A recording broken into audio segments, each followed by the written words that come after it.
across the UK. On DAB+, on your smart speaker, on your smart TV, and on your side. This is Talk.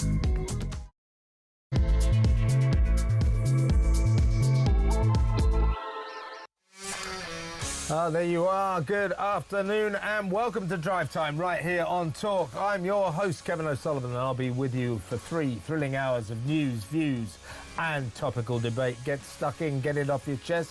Get on the phone and call me on 0344 499 1000, or you can WhatsApp voice note me on the same number. And I promise to play your message out. It is Monday, February the 9th. Here's what's coming up. A strange spectacle to witness as desperate Keir Starmer dispenses with his inner circle in a frantic bid to do what his backbenchers demand. And that is to completely change the way he's been running the government, rip up the copybook and start again with a whole new team. In other words, in his manic desire to hang on to the premiership, the Prime Minister is rather pathetically admitting that with the likes of Morgan Sweeney running the shambolic show and communications chief Tim Allen not communicating the Labour message such as it is, he got it all wrong. With this madcap manoeuvring, two-tier may have bought himself a few more hours, days, weeks or even months in the hot seat, but stripped of his authority and allies, he's a dead leader walking out of his depth, out of rope and out of time. How much longer can this poor deluded fool hang on? 0344 499 1000. Hilarious the way suddenly, after a whole day of utter silence, ominous silence, all his cabinet ministers, as of about 2:30 this afternoon, suddenly started tweeting almost in unison their unqualified support for their D leader. Yeah, sure. Believe that and you'll believe anything. In other news, while shamed Peter Mandelson endures the humiliation of his homes being searched and his upcoming interrogation by police probing his alleged crime of selling national secrets, shouldn't Andrew Mountbatten Windsor be going through the same process with strong evidence that the former prince betrayed his country by passing on confidential information when he was trade envoy? Why haven't the cops announced a criminal investigation? 0344 499 1000. And will the government get back the apparent six-figure payoff handed to Mandelson when he was sacked in disgrace as Britain's ambassador to Washington? If not, why not? Why was he paid it in the first place? He was sacked. Why did he walk away with a sweet deal?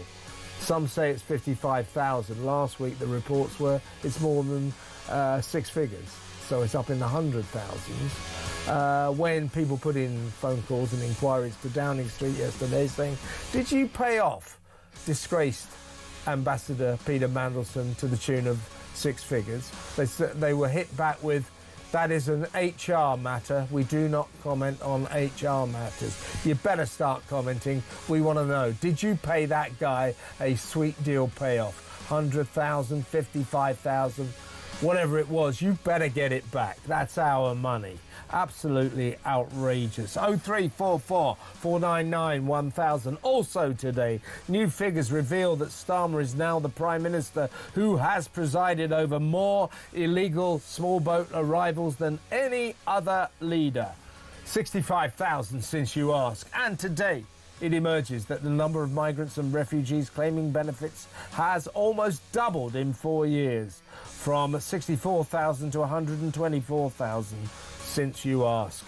And they're getting an average of £1,000 a month welfare. Isn't that special? 0344 499 1000. Plus, the huge expense of BBC staff expenses, the mysterious advanced civilization historians say existed 40,000 years ago, before a cataclysm destroyed the ancient world, and the latest from Planet Meghan and Harry with Kinsey Schofield. All that and so much more. So don't go anywhere. Stick with me right here, right now on Talk, the home of free speech and common sense. Let's spend Monday afternoon together, and let's go straight over to my first guest, Talk's international editor, Isabel Oakeshott. Welcome, Isabel. Good afternoon, Kev. Well, extraordinary dramatic day at Westminster and events moving really fast. I think that we'll still have Prime Minister Keir Starmer by the end of your show, but I'm not so sure about by the end of the week or even by the end of tomorrow. Well, look, the consensus obviously in the cabinet at Downing Street is let's hang on to Keir for now.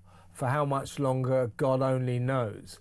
But make no mistake, this guy is clinging on by his fingernails. The Mandelson affair has ruined him. Everybody knows it. Now, after McSweeney dramatically quit yesterday, he is joined at the Chief of Staff, a man who everyone always said, when McSweeney goes, Starmer will have to go. I mean, they are as one, those two. So he's gone.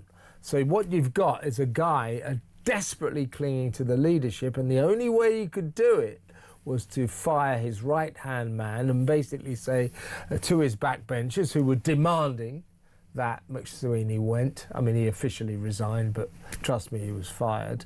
The only thing he could do was to do what these backbenchers said and to implicitly admit to the backbenchers, you're right, I have been governing this country all wrong. I have been running this administration all wrong. I will get rid of all my key players, Morgan McSweeney, Tim Allen, Chief of Communications, who went earlier today, who he also resigned. His inner coterie are going in a desperate bid to preserve his leadership, but the more he loses his inner circle, the more vulnerable he becomes. Either way, he's going sooner or later, but he is going, isn't he? Oh, without a doubt, he is going. Now, you know, the cabinet ministers are absolutely circling, and just because they've come out and said in public that he has their full support doesn't mean that that's worth the paper it's written on. It doesn't mean he does have their full support. I don't think he remotely has Angela Rayner's full support. I think that's absolute nonsense. And, you know, they have come under huge pressure from the whips, from the powers that be, from the high, probably from Keir Starmer himself, to come out and publicly say something. And now all eyes are on those who haven't said anything and what they might do next. Now, things are moving so fast that I may have missed what, for example, Ed Miliband has said. I don't know if you know whether he's come out and expressed his unwavering support for the Prime Minister. I'm also very interested in what Shabana Mahmood has or has not said. Last time I looked in the last few minutes, to the best of my knowledge, she has not come out in full support of the Prime Minister. I understand that she is under massive pressure to do so and is weighing up her options as to whether to follow the instructions from a increasingly desperate, beleaguered number 10. I mean, all this is tremendously febrile. And of course, it was easier in a way for the Scottish Labour leader, Anna Sarwar, to come out and say, you know, this isn't good enough, because he's up there north of the border with his own little fiefdom. Much more dangerous for cabinet ministers south of the border to stick their necks out in that way. But whatever they do or don't say, Keir Starmer's days are now numbered. It may be hours. He may just cling on for a bit longer, but I'm really unsure about that. Yeah, I think you've got to remember, two of the people who've tweeted in his support, they all started tweeting at 2:30 p.m, one every 2 minutes. All of a sudden, you know, Rachel Reeves, David Lammy, Angela Rayner, of all people, Yvette Cooper, and Chris Reed, they all started tweeting every 2 minutes after 24 hours of ominous silence. And, oh, we're right behind it. They've obviously been told, ordered to do it. So it's very interesting that neither Miliband nor Shabana Mahmood have gone on board. And also bear in mind that when Lammy and Angela Rayner offered their unwavering support today, only 2 days ago they were both letting it be known that they advised Keir Starmer not in a month of Sundays to hire Peter Mandelson as our ambassador to America. So mixed messages from them. And Isabel, we're going to go over to Nigel Farage, who's live in Birmingham, so bear with us. Spare a thought for Downing Street this afternoon, where the curtains are drawn and the political life of the most unpopular and most useless Prime Minister in living memory is drawing to a close.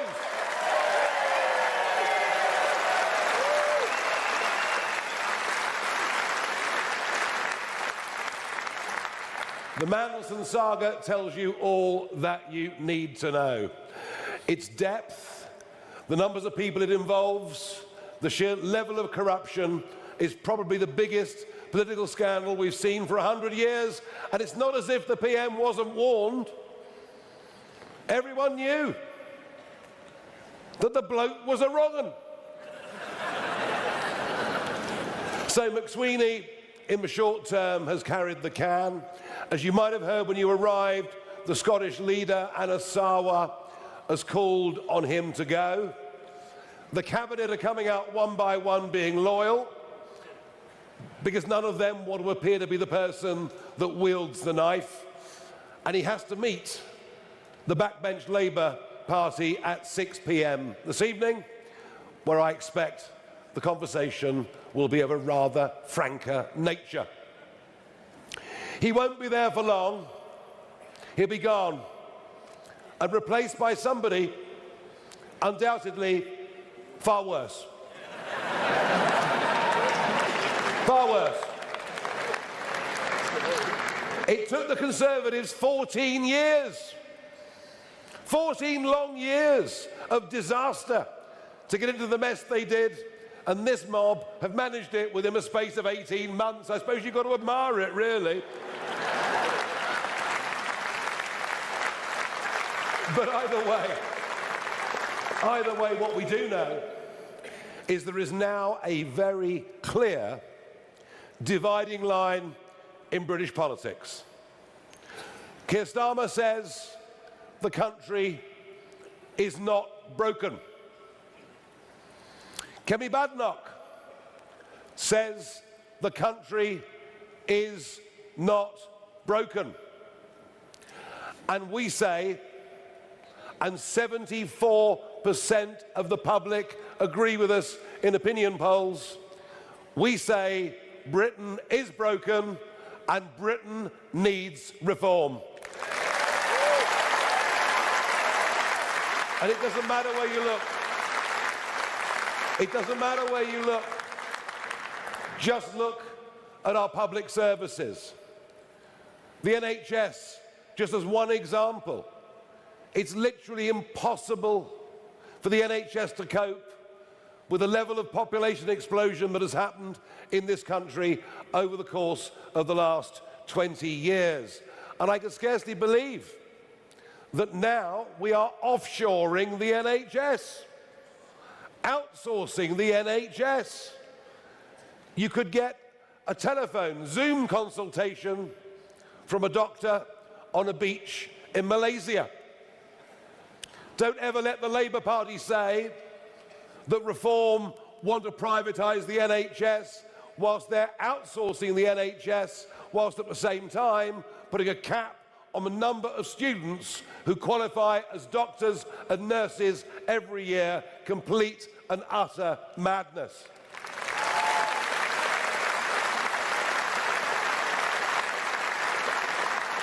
And of course, our borders are completely broken. And this, I think, in many ways represents the greatest breach of trust between the governors and the governed. You think of it, the 2010 manifesto from the Conservatives, the 2015 manifesto from the Conservatives, the 2017 manifesto from the Conservatives, promising to reduce net migration to tens of thousands a year. And then in 2019, a Boris majority, Brexit done, every reason to believe we'd get a grip And then we got the Boris wave with net up to 1 million people coming in a single year, most of whom are not bringing the kind of skills and support that our country needs. And frankly, whether it's immigration or anything else, the Conservatives were a disaster. They broke Britain, and all that Starmer and Labour are doing is making the situation worse. And the same comes for illegal immigration. Just think about it. How could it be in our interests to allow nearly 200,000 undocumented young males into our country? And that is what has happened under both the Conservatives and Labour, and now more people have arrived by boat under Starmer than did under any other Prime Minister. Our borders are broken. Our economy is broken. No one dares admit it. The national debt increased 2.5 times in 14 years of Conservatives and is now absolutely, totally out of control under what I think, despite the CV, oh no, she's got a good CV, that Rachel Reeves. 10 years, a senior economist at the Bank of England. Do you know what? She is the most useless Prime Minister in our history and an embarrassment to us on the world stage. She clearly hasn't got a clue what she's doing. As our debt explodes, as our welfare bill goes through the roof, business confidence sinks.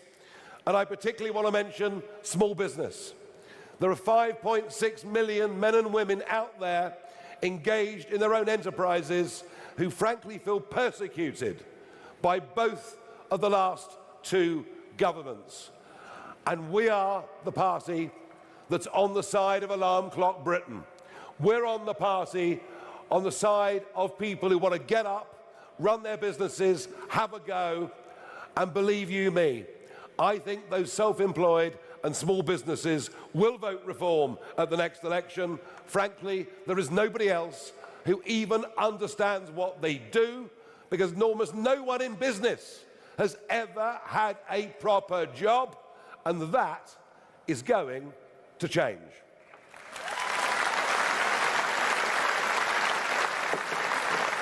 We are deindustrializing at a rate of knots. Heavy manufacturing, heavy engineering, shipbuilding, cement making, chemicals, steel. You can go through the long list. It's all gone off to India and China. And then the very same goods are exported back here. And we're doing it in the name of net zero. We're doing it in the name of saving the planet, despite the fact the goods that are offshored are produced to lower environmental standards and then shipped all the way back. It's incredible. In 2010, we spent £6 billion importing energy from overseas. In 2024, we spent £36 billion importing energy from overseas. We are taxed at the highest level we've been since the war, and many, many people, not just the rich, but many bright, young, ambitious people are leaving our country in what is now approaching an exodus. Our economy is broken.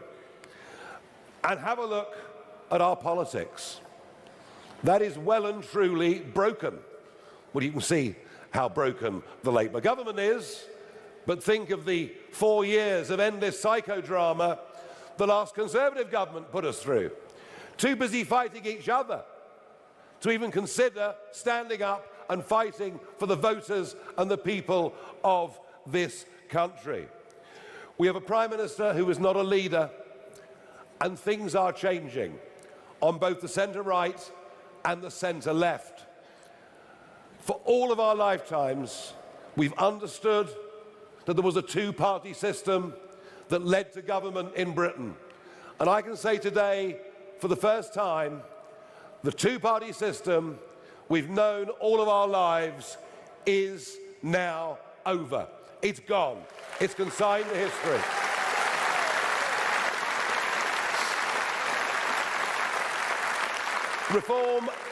Reform has broken the mould of British politics, something Roy Jenkins tried to do 40 years ago and failed. We have broken the mould, and that's why we've led in the last 200 opinion polls. And I must tell you that I approach May the 7th and those elections in Scotland, in Wales, in all 32 London boroughs and thousands of seats up and down the country. I now approach May the 7th with a growing sense of optimism every single day. I really do.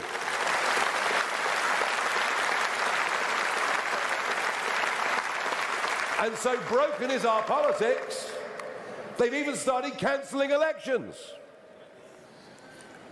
I thought only banana republics cancelled elections. Well, I will be in the High Court on the 19th and 20th of February when we fight the government at judicial review, not just for the elections this year, but to think that in the case of Norfolk, of Suffolk, of East and West Sussex, if this goes ahead, it will be the second year in a row that elections have been cancelled. We go into that court fight with every reason to think that we are going to upstage the establishment and that we are going to win and re-enfranchise 5 million people.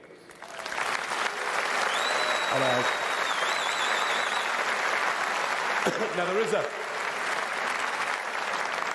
a number of people in those counties, particularly those for the second year in a row, have now started cancelling their direct debits and standing orders for their council tax. They're doing so on the basis of no taxation without representation. Now, of course, I could not possibly. None of us could we? Behave, Lee. We couldn't possibly support such action, but do you understand? I'm sure you'd feel the same way. We're going to do something about it.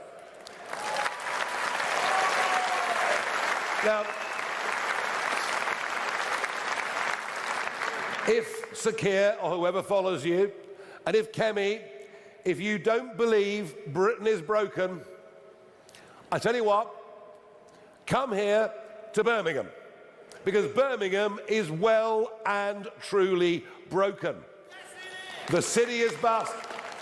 Another volunteer to stand for the council elections. Thank you very much indeed, sir. The city is bust, and of course much of it caused by a piece of EU law written into the Equalities Act. As the rubbish piles up on the streets, it is said there are rats here today, the biggest that have been seen since the Western Front many years ago. And sectarian politics is now here, alive and well, in what we've always known as Britain's second city. People now voting purely on religious grounds. There's even a candidate standing in Birmingham who's a former convicted terrorist. But this is all thought apparently to be okay. And this, egged on and encouraged by a police force who, when they banned the travelling Israeli football fans, did so simply because they were Jewish. That is what Birmingham has sunk to. A deindustrialised city that used to be the workshop of the world, slayed at the altar of net zero and the highest industrial energy prices in the world. Birmingham is broken. Birmingham needs reform. And I dare say on May the 7th, Birmingham is going to get reform.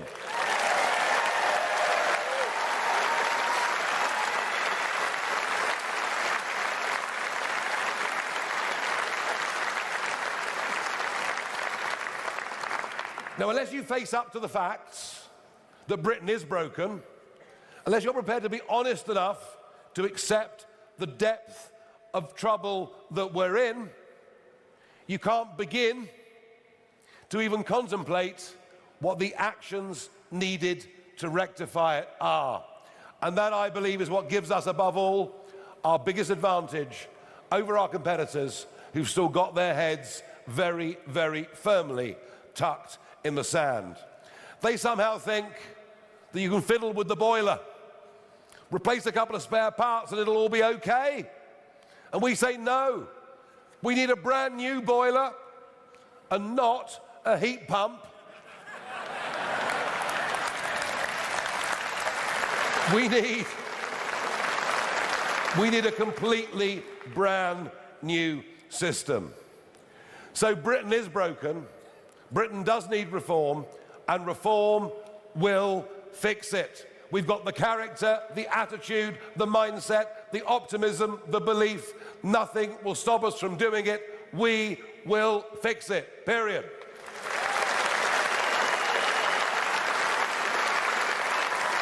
And we will stick to our fundamental principles. We will stick to the slogan that summarizes why we are and what we are.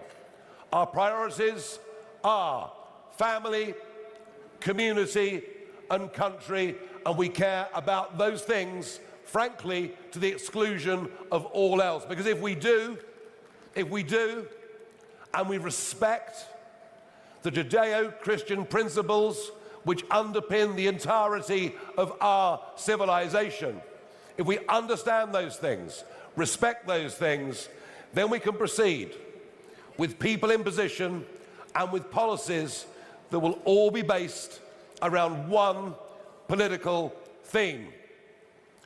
And that political theme is national interest.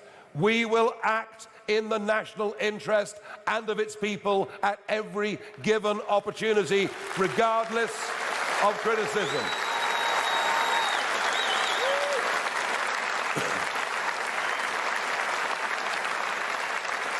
We will no longer kowtow to the European Union or unelected European commissioners. We will no longer even listen to illegitimate United Nations courts like the ICJ, who, with a judge from Russia and China, have persuaded our Prime Minister to give away, no, sorry, not to give away, to pay to hand over the strategically important Chagos Islands. We will not be listening to courts like that in the future. We'll be acting in our own national self-interest.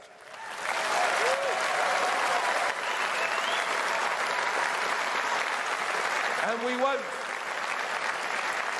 we won't do the bidding of the Chinese Communist Party in the shameful way that this Prime Minister, this government, and many of its officials do. Did you see after his visit to Beijing that today British citizen and democracy rights campaigner Jimmy Lai has been given a further 20 years in prison? Starmer doesn't negotiate. Starmer doesn't stand up for the interests of British people, of whom Jimmy Lai is one. He surrenders at every twist and turn. And we will end DEI in our public sector.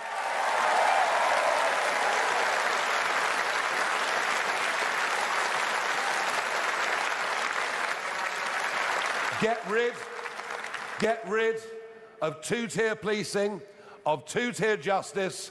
We will, because we're firm, we're determined, we don't mind what abuse we're going to get. We will stop the rot, and we'll do it because the national interest demands that we do. Just as it demands that we abolish this insane net zero agenda. It's going to go under us. And we will.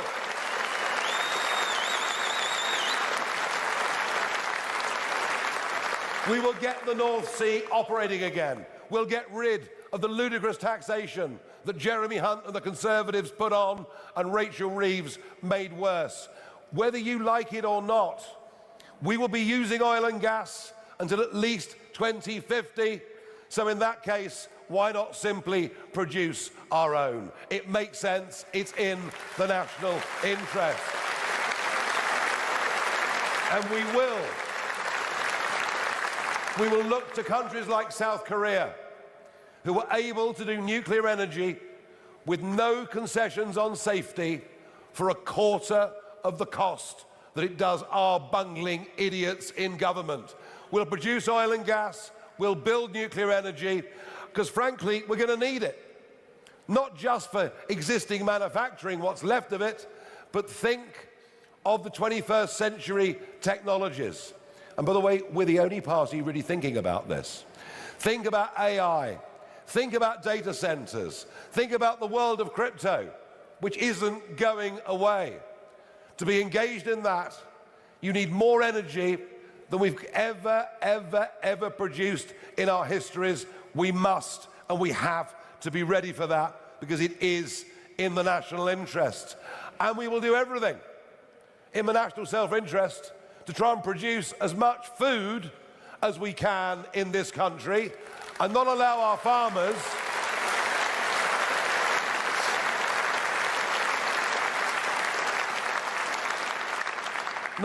farmers to be bought out by those biodiversity deserts of solar farms. Let's produce food and get rid of all the solar farms. Simple as.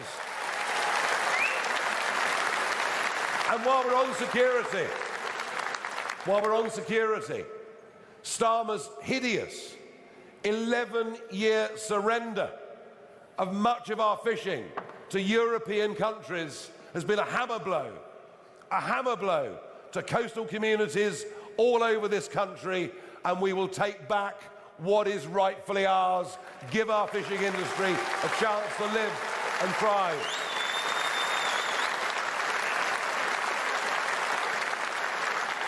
It's all about putting our own people first.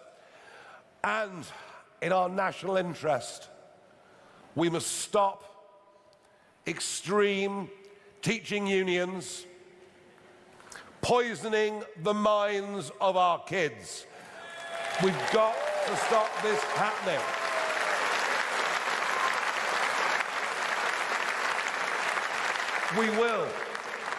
We will ensure there is a patriotic, balanced, historical agenda that our children learn. And we will also recognise that not everybody is fit to go to university to do an ology. That actually, in the modern world of AI, people with trades and skills are not going to get replaced by computers. So from the age of 16, boys and girls should, at school, be able to start learning trades and skills that will last them for their entire lives.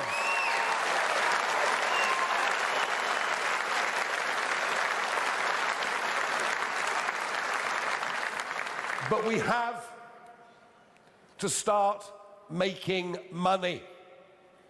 The country is going bust. We're caught in a trap where there are many at work who would actually be better off on welfare. And we will have to cut the welfare budget. Not everybody will like it, but, you know, I'm sorry, but mild anxiety, yeah? I mean, after a heavy night out, I have mild anxiety. Well, less so than before. But you can't go on the sick because you've got mild anxiety.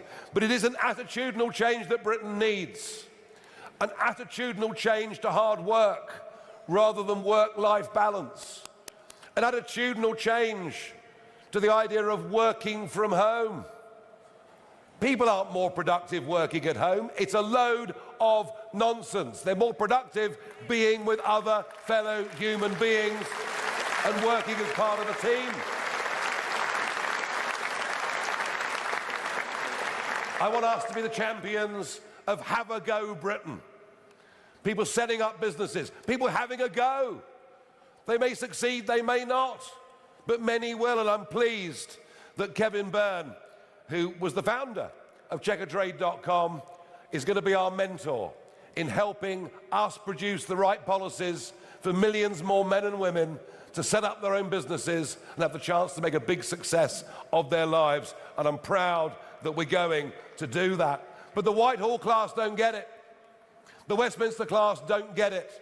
They don't understand hard work. They don't understand business, and we do. And the same goes for tax. Why would you want all the richest people who pay the most amounts of tax to leave the country? Because if you do that, it means the taxes that everybody else has to pay, who's at work, go up. It is the economics of jealousy. It is the economics of small-mindedness. It is the economics of stupidity. And I want to reverse the exodus. I want the rich to come back and pay taxes here. I want to stop young 30-something ambitious people leaving our country. And tax is part of it, but it's not all of it. One of the other reasons people are leaving London in such numbers is because of the near collapse of law and order. And it isn't just London, is it? It's the same in all of our cities. And the academic experts will tell you that crime is falling. Is it hell? Whether it's phone thefts or frauds or sexual assaults or whatever it is, crime is getting worse. And that's why I'm very, very pleased that after all these years of Sadiq Khan, of London becoming lawless, the beginning with our campaign on the 7th of May in the 32 boroughs, but heading on to the London mayoral elections in a couple of years' time, our candidate is going to be vigilante mum Layla Cunningham to bring back law and order to London.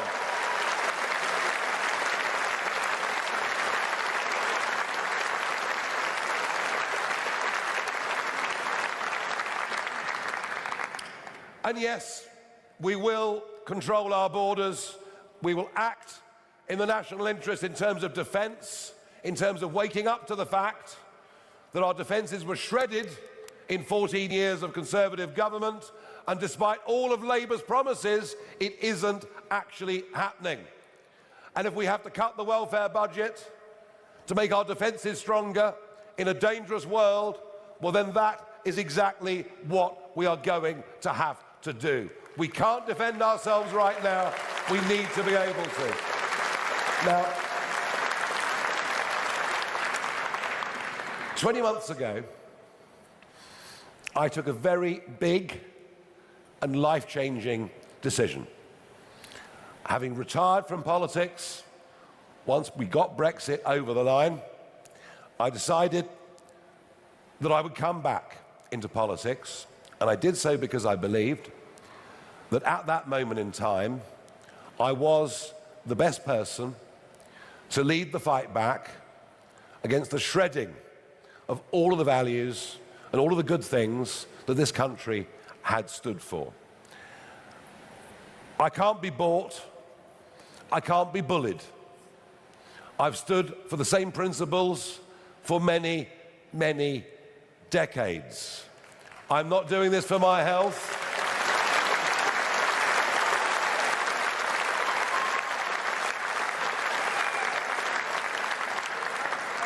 There are many other things in life I could be doing. But 18 months on, I believe even more strongly that I am the right person at this moment in time to lead this vital and historic movement. And I won't get everything right, but I will always lead with courage. If you can survive the snakes in I'm a Celebrity, Get Me Out of Here, you can survive pretty much anything. But of course, the criticism consistently has been, you're not ready for the election because you're a one-man band. Well, that is all changing, and it's changed rapidly. Whilst we've had in the existing team talent, hard work, ability and life experience, what we've lacked is experience in number 10. What we've lacked is experience in government. What we've lacked is long-term experience in Parliament. And that is why Nadine Dorries, Jake Berry, Nadeem Zahawi, Danny Kruger, Andrew Rosendahl, Robert Jenrick and Suella Braverman are very welcome in our camp, and we're delighted to see many of you here today.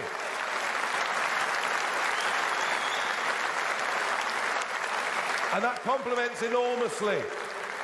That complements enormously what myself and David Bull, Zia Youssef, Richard Tice, Sarah Pochin, and of course, Lee Anderson have been doing already. Anyone from the outside can see we're now beginning to actually build a team of people. And I will also go on encouraging those from outside politics with expertise to join us. People like Colin Sutton, people like Vanessa Frake, and there are many, many more people out there who will answer the call because they realise just how much trouble our once great country is in. The May the 7th elections are crucial.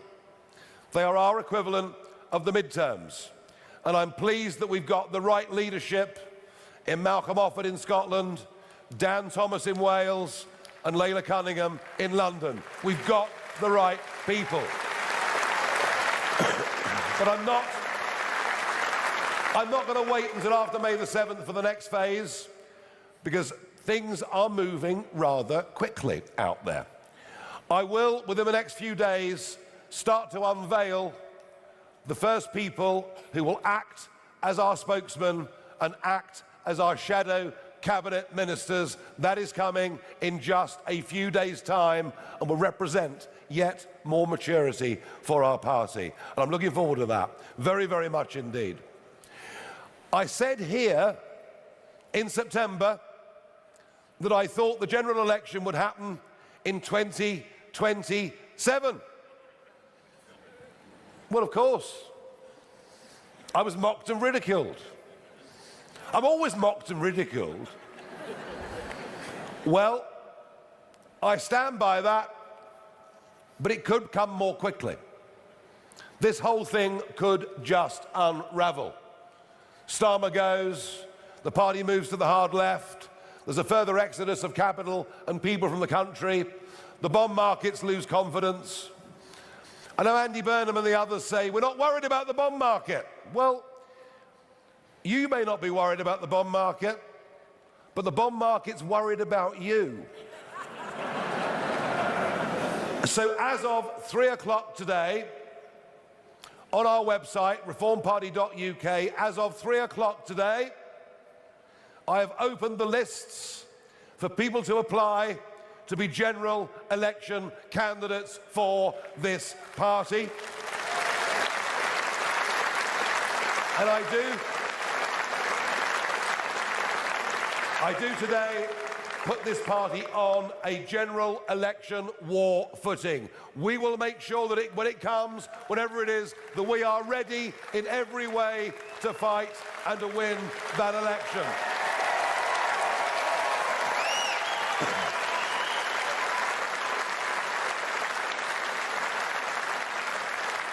And we're fighting because we believe that we want and need a proud, independent country that stands up on its own 2 feet, cherishes its past, but embraces its future. It's a place people want to come and live, a place people want to come and invest, a place where wealth and better living standards can be created. we have been totally failed by the two-party system, totally failed by career politicians.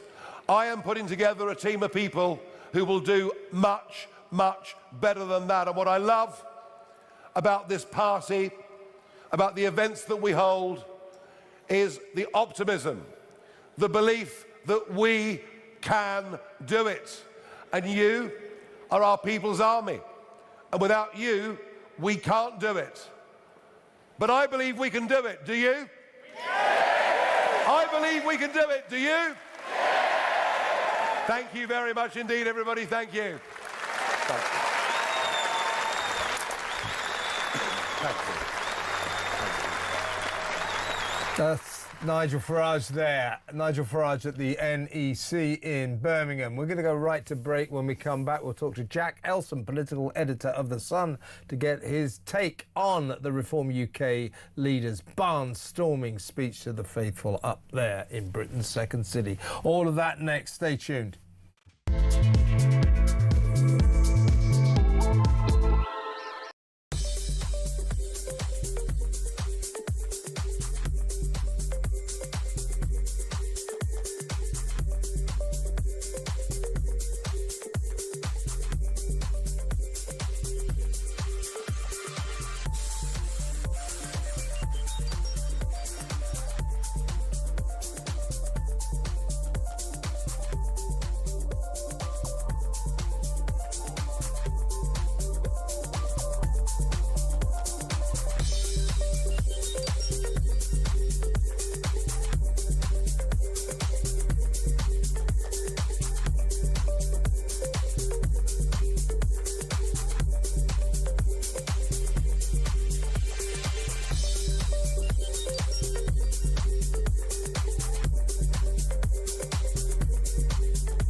We genuinely are on resignation watch. There is absolutely no doubt about it. Labour MPs, they say, listen, Keir, your position is untenable. This is all about appointing that rat, Peter Mandelson, who faces a criminal investigation. Can Keir Starmer survive the Mandelson scandal? We have breaking news for you. We've just been talking about, of course, Morgan McSweeney, the Chief of Staff. We've now had another resignation from Number 10. And Keir Starmer's Director of Communications, Tim Allen, has now also resigned. The plot is thickening. The noose is tightening. Across the UK, on DAB+, on your smart speaker, on your smart TV, and on your side. This is Talk. Welcome back. Let's go straight to my next guest. He's the political editor at The Sun, Jack Elson. Welcome, Jack. Good afternoon, Kev. Now, you've been monitoring Nigel Farage's barnstorming speech there. We'll get to that in a minute, but let's talk about today's high drama, in fact, the high drama of the last 24 hours. I think it's something very strange we're witnessing right here. I mean, yesterday, the Prime Minister had to lose his right-hand man with whom he was virtually joined at the hip, Morgan McSweeney. Today, he's lost his communications chief, Tim Allen. So his inner circle is being dismantled. And it strikes me that is at the demand, at the request of the backbenchers who don't like the way he's been running the Downing Street operation. So he's doing what they're telling him and getting rid of all his supporters, his acolytes, his inner circle, the people who support him, his support system. So ironically, as he battles to survive, it seems to me he's destroying his chances of surviving. Well, the wheels are totally coming off, Kev. There's no denying that. Clearly, the backbenchers now feel totally emboldened by what they see as a weak, lame duck Prime Minister. They have been calling the shots for a while now. You think right back to that welfare rebellion last summer, where they forced Keir Starmer to come back from the ledge. Ever since then, what we've seen is a more muscular Parliamentary Labour Party and power flowing from number 10 Downing Street onto the backbenchers. And this is just the latest culmination of that. The backbenchers made clear, many of them anyway, that they didn't like Morgan McSweeney. They felt like he centralised control in number 10. They felt like they had been frozen out of decision-making. He was therefore the lightning rod for many issues, but especially the Peter Mandelson scandal.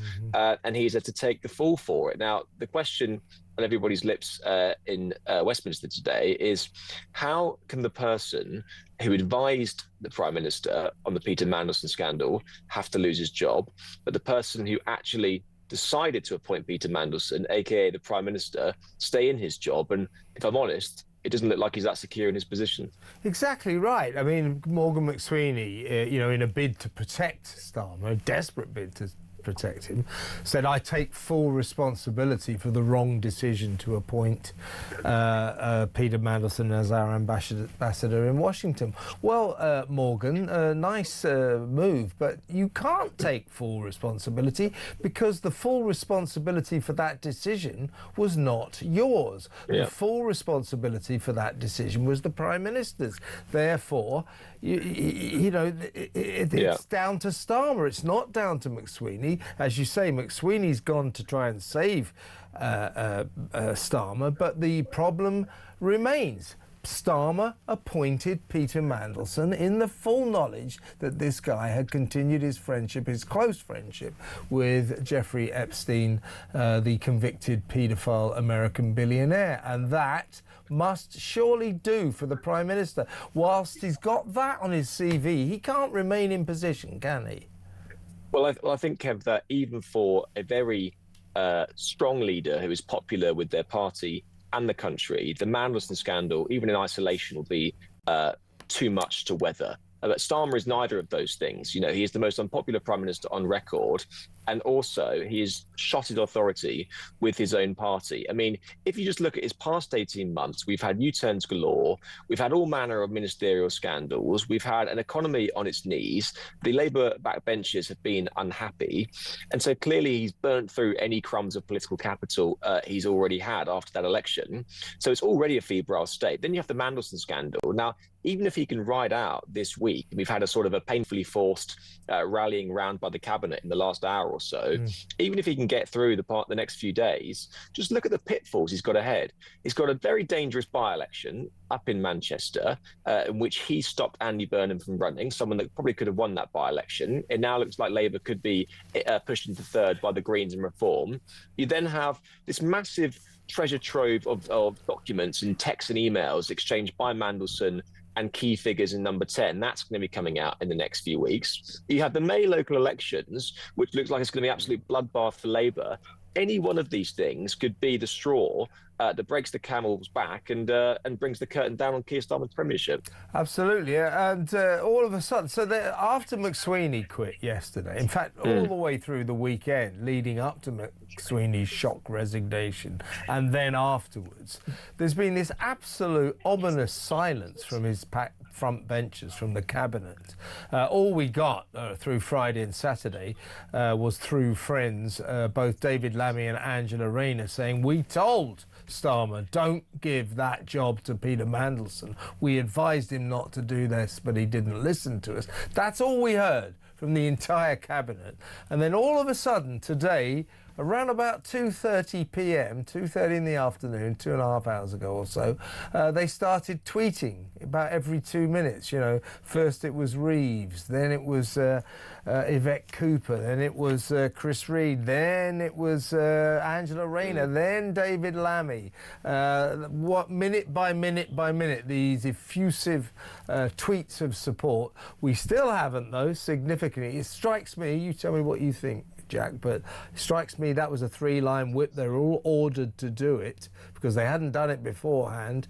And it's interesting that neither Shabana Mahmood nor Ed Miliband, and indeed several others on the cabinet, have yet to tweet. Well, I think in the past 20 minutes or so, they all have now. He's got the full House of Cabinet. The full House, has he now? The full House have come out, and because the Downing Street operation can spring into action at times of crisis, and clearly have sent a clarion call round to Keir Starmer's top team, saying that you need to come out in support of the Prime Minister. At that point, what it usually is an exercise in smoking out any potential rivals. So it's not actually a question of who does come out and say they are supporting Keir Starmer, but who doesn't. And therefore, the pressure on potential leadership candidates to come out is enormous. Two things I would say to this. Clearly, they have felt very, very vulnerable after Anas Sarwar came out and called for Keir Starmer to resign. In terms of the public calls for Keir Starmer to go, it's really been confined so far to a few of sort of the usual left-wing suspects, although privately many more are saying to me that this is terminal for him. But also, for a Prime Minister now to be in this vulnerable position, I think really speaks to a sort of inevitability feeling in Westminster here.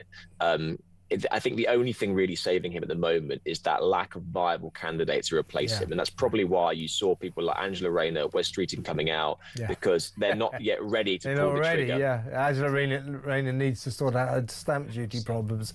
As soon as she's got those sorted out, I don't think we'll be getting any tweets of support from Ms Rayner. We've just seen Nigel Farage making his barnstorming speech to the Reform faithful at the Reform rally at the NEC in Birmingham.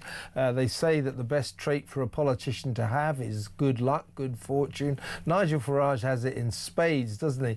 I mean, this was arranged many months ago, this rally, but for him, it couldn't have come at a better time with the Prime Minister teetering on the edge. That speech he made was pretty impressive just now, wasn't it?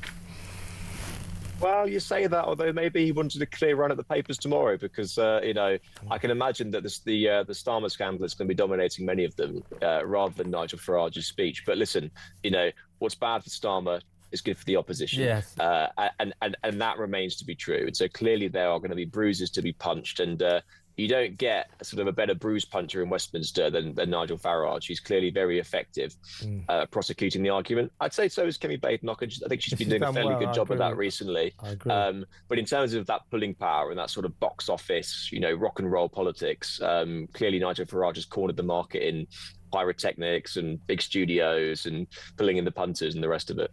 Exactly right. Very quickly, Jack, 'cause we're going to go to break, but we're still in a situation, it seems to me, in terms of Starmer's duration at number 10 Downing Street. It's a question not of if, it's when, isn't it?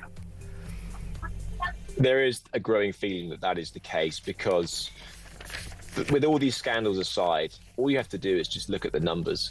I mean, the polling is just dire.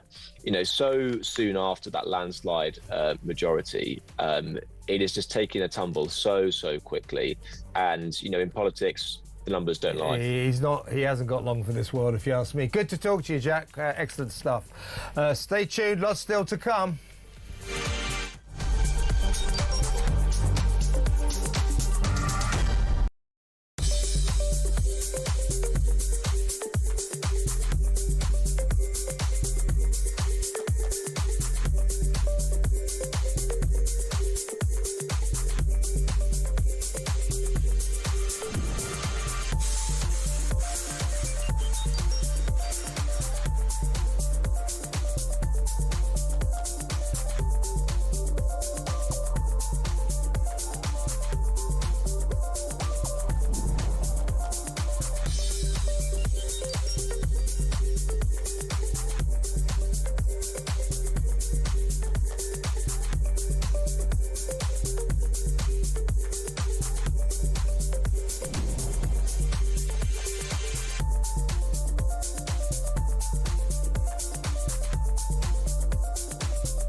across the UK. On DAB+, on your smart speaker, on your smart TV, and on your side. This is Talk.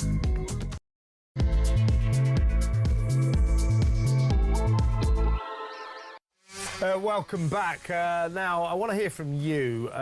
Keir Starmer seems to have saved his backside for a few more seconds. All of his cabinet secretaries have now, obviously under orders, tweeted how much they support him. Even people like Wes Streeting and Ed Miliband, who want him gone. Both of whom kind of want his job. Angela Rayner, oh yeah, we're four square behind Keir Starmer. Yeah, sure you are. Yeah, really. She doesn't want him to go now because she wants probably a couple more weeks to sort her stamp duty problems out with HMRC. Until she does that, she can't possibly stand. So she's buying for time. And frankly, so's Wes Streeting is vying for time as well. He, of course, nurtures the delusion that he can be the next Prime Minister. But hey, Wes, everybody knows you are Peter Mandelson's best friend, aren't you? Yes, we'll get all the WhatsApps and emails between PT and Wes, and that will do for Wes Streeting. Wes Streeting isn't getting the gig now because he was very close to Peter Mandelson. And that right now, folks, in Westminster is not a good look. The optics are poor, so Wes can forget it.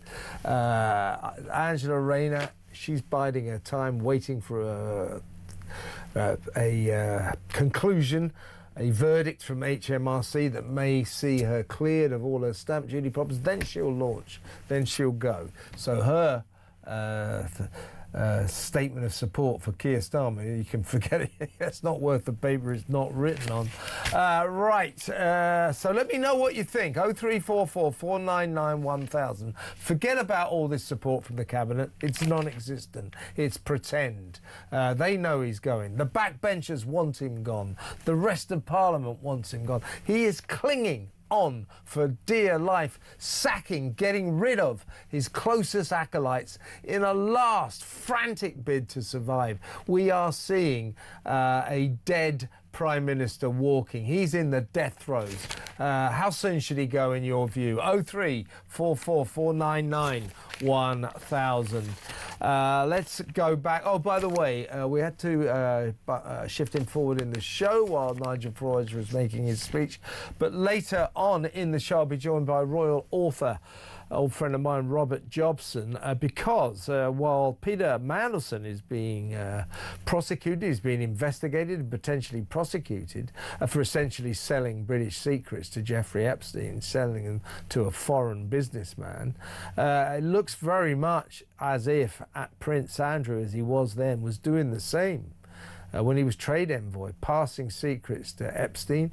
He also stands accused of a suspiciously close relationship with both the Russians and the Chinese. Was Prince Andrew doing the same? Many people are calling for a criminal investigation. If Mandelson is being criminally investigated for what looks exactly the same as what Andrew was doing, Andrew must be investigated too. Am I right? 0344 499 1000. We'll talk to royal author expert Robert Jobson later in the show about whether or not Prince Andrew, or the former Prince Andrew Mountbatten Windsor as he is now, will soon, or should soon, get his collar felt. 0344 499 1000. In the meantime, let's go through some of the big stories of the day with my next guest. He is a fellow at the New Culture Forum, Philip Kisley. Welcome, Philip. Hi, Kev. Great to see you. Good to have you on the show, as always, and quite a day. I've just been saying that we've been watching this rather sad, weird spectacle since 2:30, after 24 hours of ominous silence from every single damn one of them. All of a sudden, as of 2:30, about once every 2 minutes, they all started tweeting their support. Rachel Reeves, Yvette Cooper, David Lammy, even Angela Rayner, Ed Miliband, we gather, has just joined the fray. Shabana Mahmood, they've all, almost every 2 to 3 minutes, oh, I support fully. Well, where were you 24 hours ago when McSweeney sensationally resigned? There's been a total silence. Their silence has spoken volumes for 24 hours. All of a sudden, 2:30, they all start tweeting, yes, we support him fully. They've been ordered to do it, haven't they? Well, they have indeed. There's nothing says more clearly, you know, a dead duck floating than all of these ridiculous tweets that are just coming out, and the kinds of people that are supporting him. You really wouldn't want them in your corner. It's almost like, you know, when a chairman says they've got full faith in a football manager, and you know that football manager is going to go the day after. It's quite a repulsive spectacle, really, especially from Angela Rayner, because you know, literally everybody knows she's desperate. She's even had her hair done today, for God's sake. That's how keen she is to be the next Prime Minister. But I've been thinking over the weekend, and talking about this quite a lot with you last week and various colleagues, etc., that even though it's terrible at the moment, and we have this, you know, we've got an interim of David Lammy to look forward to, for God's sake, the future looks really, really terrible for us, because if we're looking at people like Angela Rayner, and my God, we're looking at people like Ed Miliband as taking on the reins, then we are looking at a kind of a lurch to the left, to the economic left, that will be absolutely catastrophic for us. I mean, my God, it's been bad enough from the day one here with, you know, with freezing the grannies and all the rest of it. But if we are seriously looking at some real hardcore socialism to look forward to, we're essentially going back to the winter of discontent, and with all of the terrible cultural baggage that we now have with it. This will be absolutely catastrophic for Britain, because these people, Kev, they won't be looking to reform and saying, these are the people we've got to compete with. I know them, I worked with them for decades. They will be looking to the left. They will be looking to Zach Polanski's Islamo-fascist trans clown show and saying, we need people from there. We need to regain. I think you mean the Green Party, don't you? No, I think I got it right the first time. Yeah. I think I got it right the first time.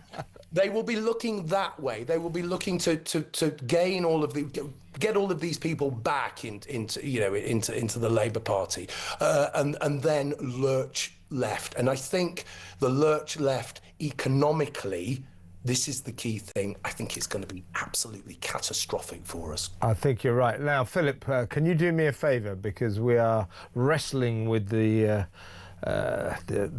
vicissitudes of the Reform rally in Birmingham, and we managed to get Layla Cunningham. So would you stay there? I'm going to speak to Layla for 10 to 15 minutes, and I want to come back to you after that, if that's okay.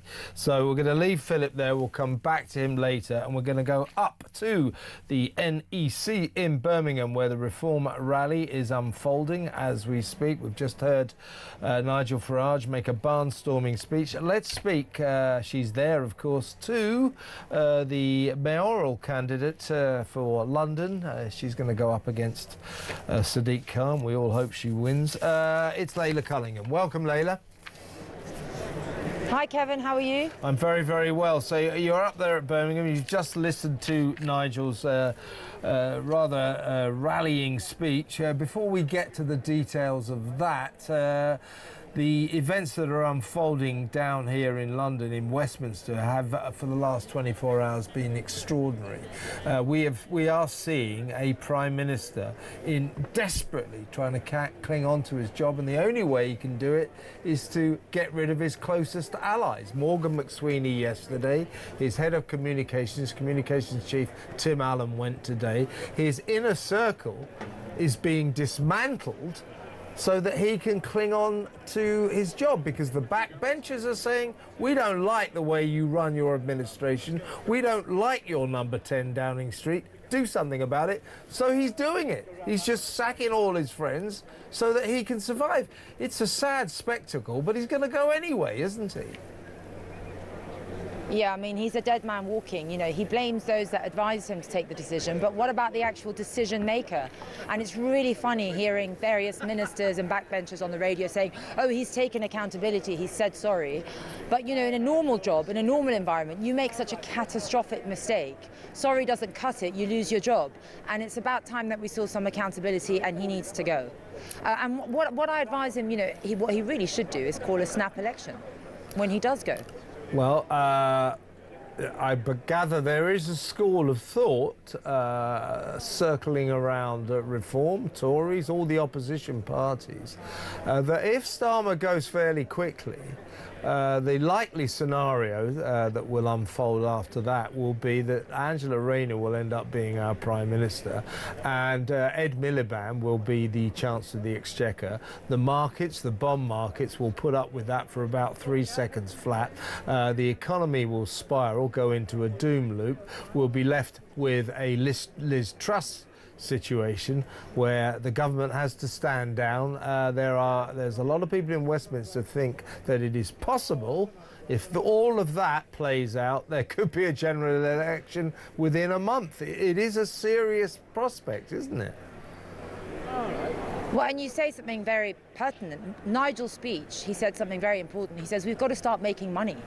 The country's going bust. We're spending way beyond our means, and we're spending in a manner that doesn't create any returns, and that's why we desperately need a government, as Nigel said, that will act in the national interest. And sadly, Kevin, we have not had that in a very, very long time. We've had governments that have given away our sovereignty in the name of global partnerships, and those global partnerships have only benefited, you know, the countries abroad, but have really harmed the very people that that were elected to serve.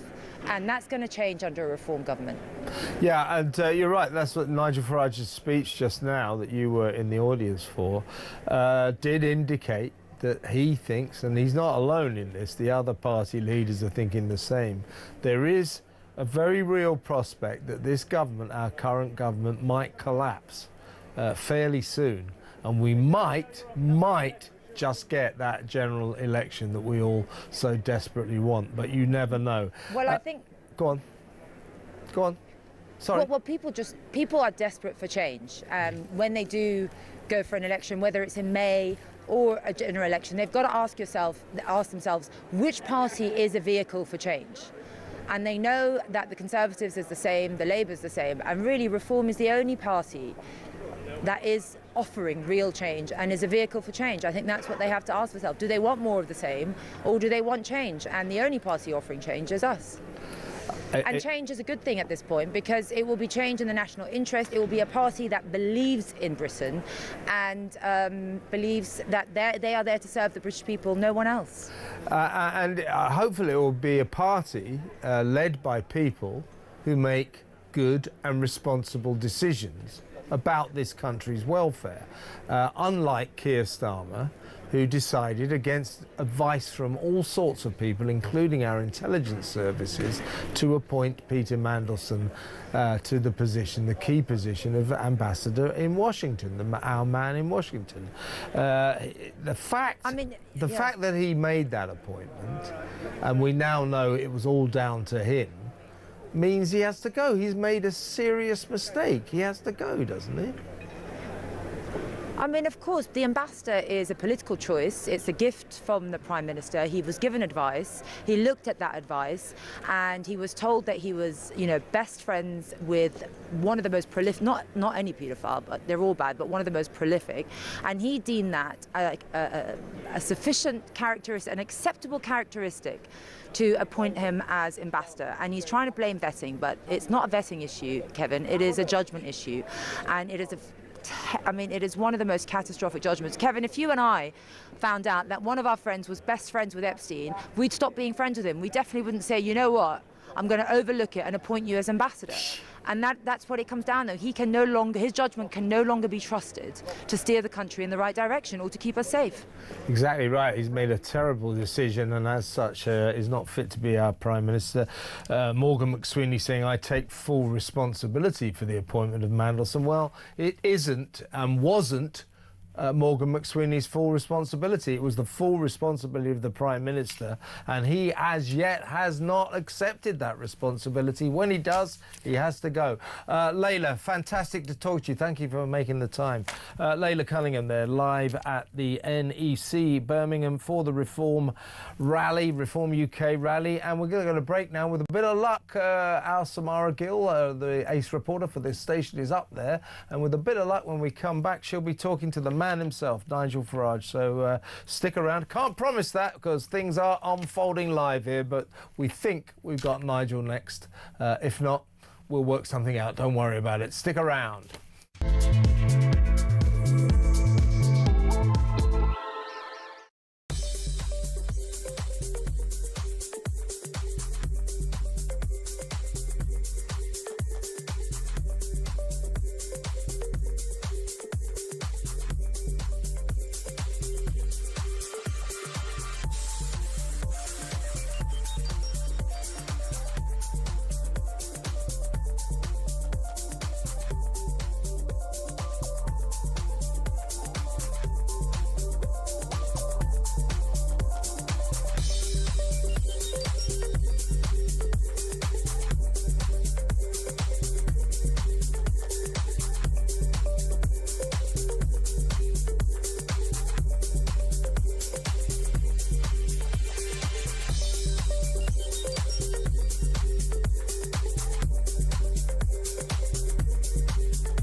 Jimmy, I think Keir Starmer is doing a very good job. You think a man who made the appointment of Maud Mandelson and that role is doing a good job?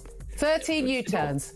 You call them U-turns. What I say they are is listening to the views of his members of Parliament and the public and altering. Just as I was against the original decision on winter fuel allowance. I made representations, as did many others. But why didn't he listen to them before he made the decisions?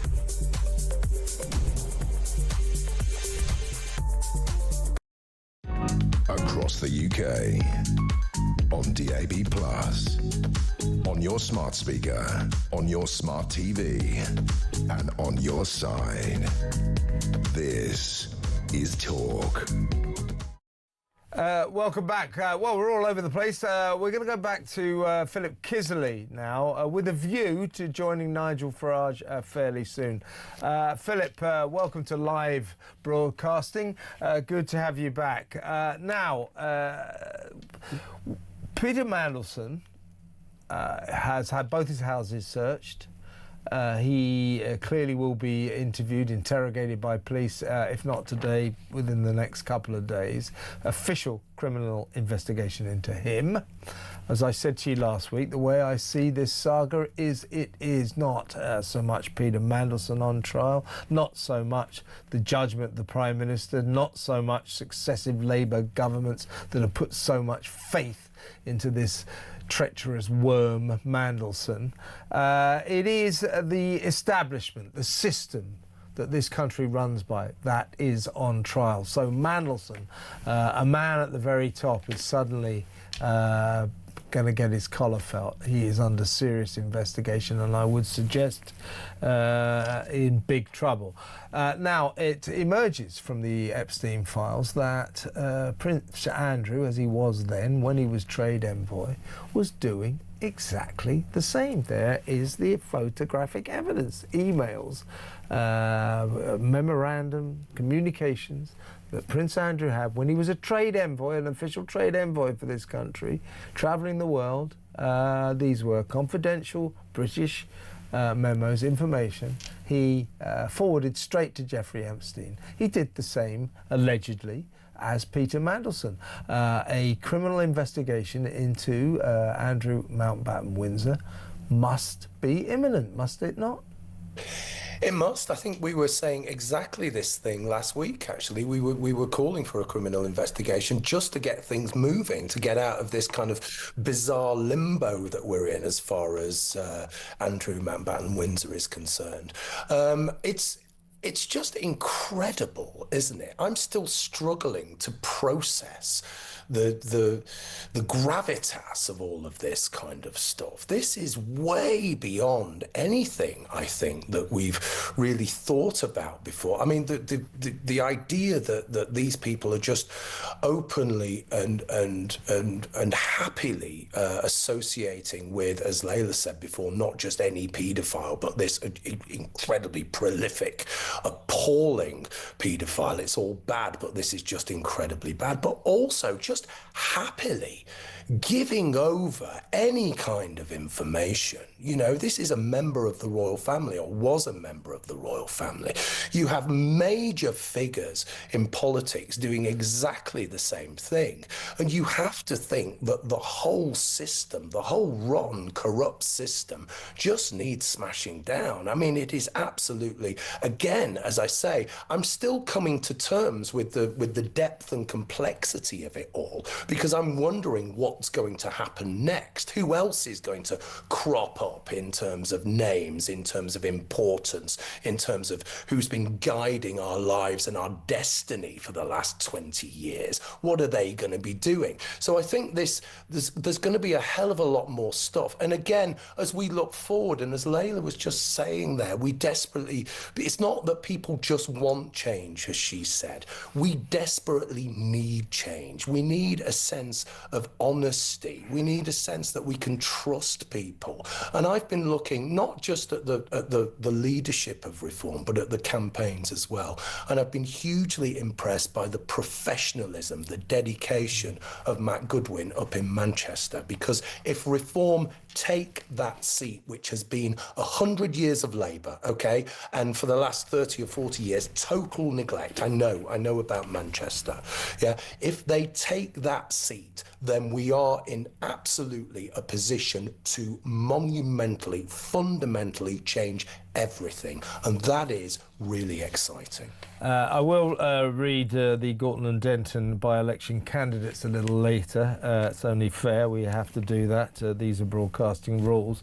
But Keir Starmer, to go back to his basic predicament right now, I mean, he's still in exactly the same position as he was 24 hours ago. The only thing, in fact, the position he was in before the weekend, the only thing that's changed is suddenly these regimented tweets of support from the cabinet have come out. It does not change the fact that what is absolutely 100% clear is that the world and his wife warned Keir Starmer not to appoint Peter Mandelson to that key position, our man in Washington, the ambassador to the United States of America. It wasn't just political colleagues like Angela Rayner and his deputy, two deputy PMs there, the former deputy PM and the current deputy PM, David Lammy, both saying, they let this be known at the end of last week. We told him, don't give that job to Mandelson. The intelligence services telling us that it is not true that there wasn't a full vetting system. There was, and their conclusion was to advise the Prime Minister not to appoint Peter Mandelson to the position of ambassador to Washington, and yet he did. In other words, he overruled political advice, he overruled security and intelligence advice, and he just made that appointment because people like Tony Blair and Morgan McSweeney wanted him to. And for that crashing lack of judgment, he has to go. So he was in that position last Thursday, last Friday, in fact, all week last week. Yeah, it got worse on Friday, got worse over the weekend, particularly with the resignation of McSweeney. Then today, the resignation of the communications chief, Tim Allen. But the basic fact remains. He has to go because he made this dreadful decision. His lack of judgment means he has to go. That has not changed, has it?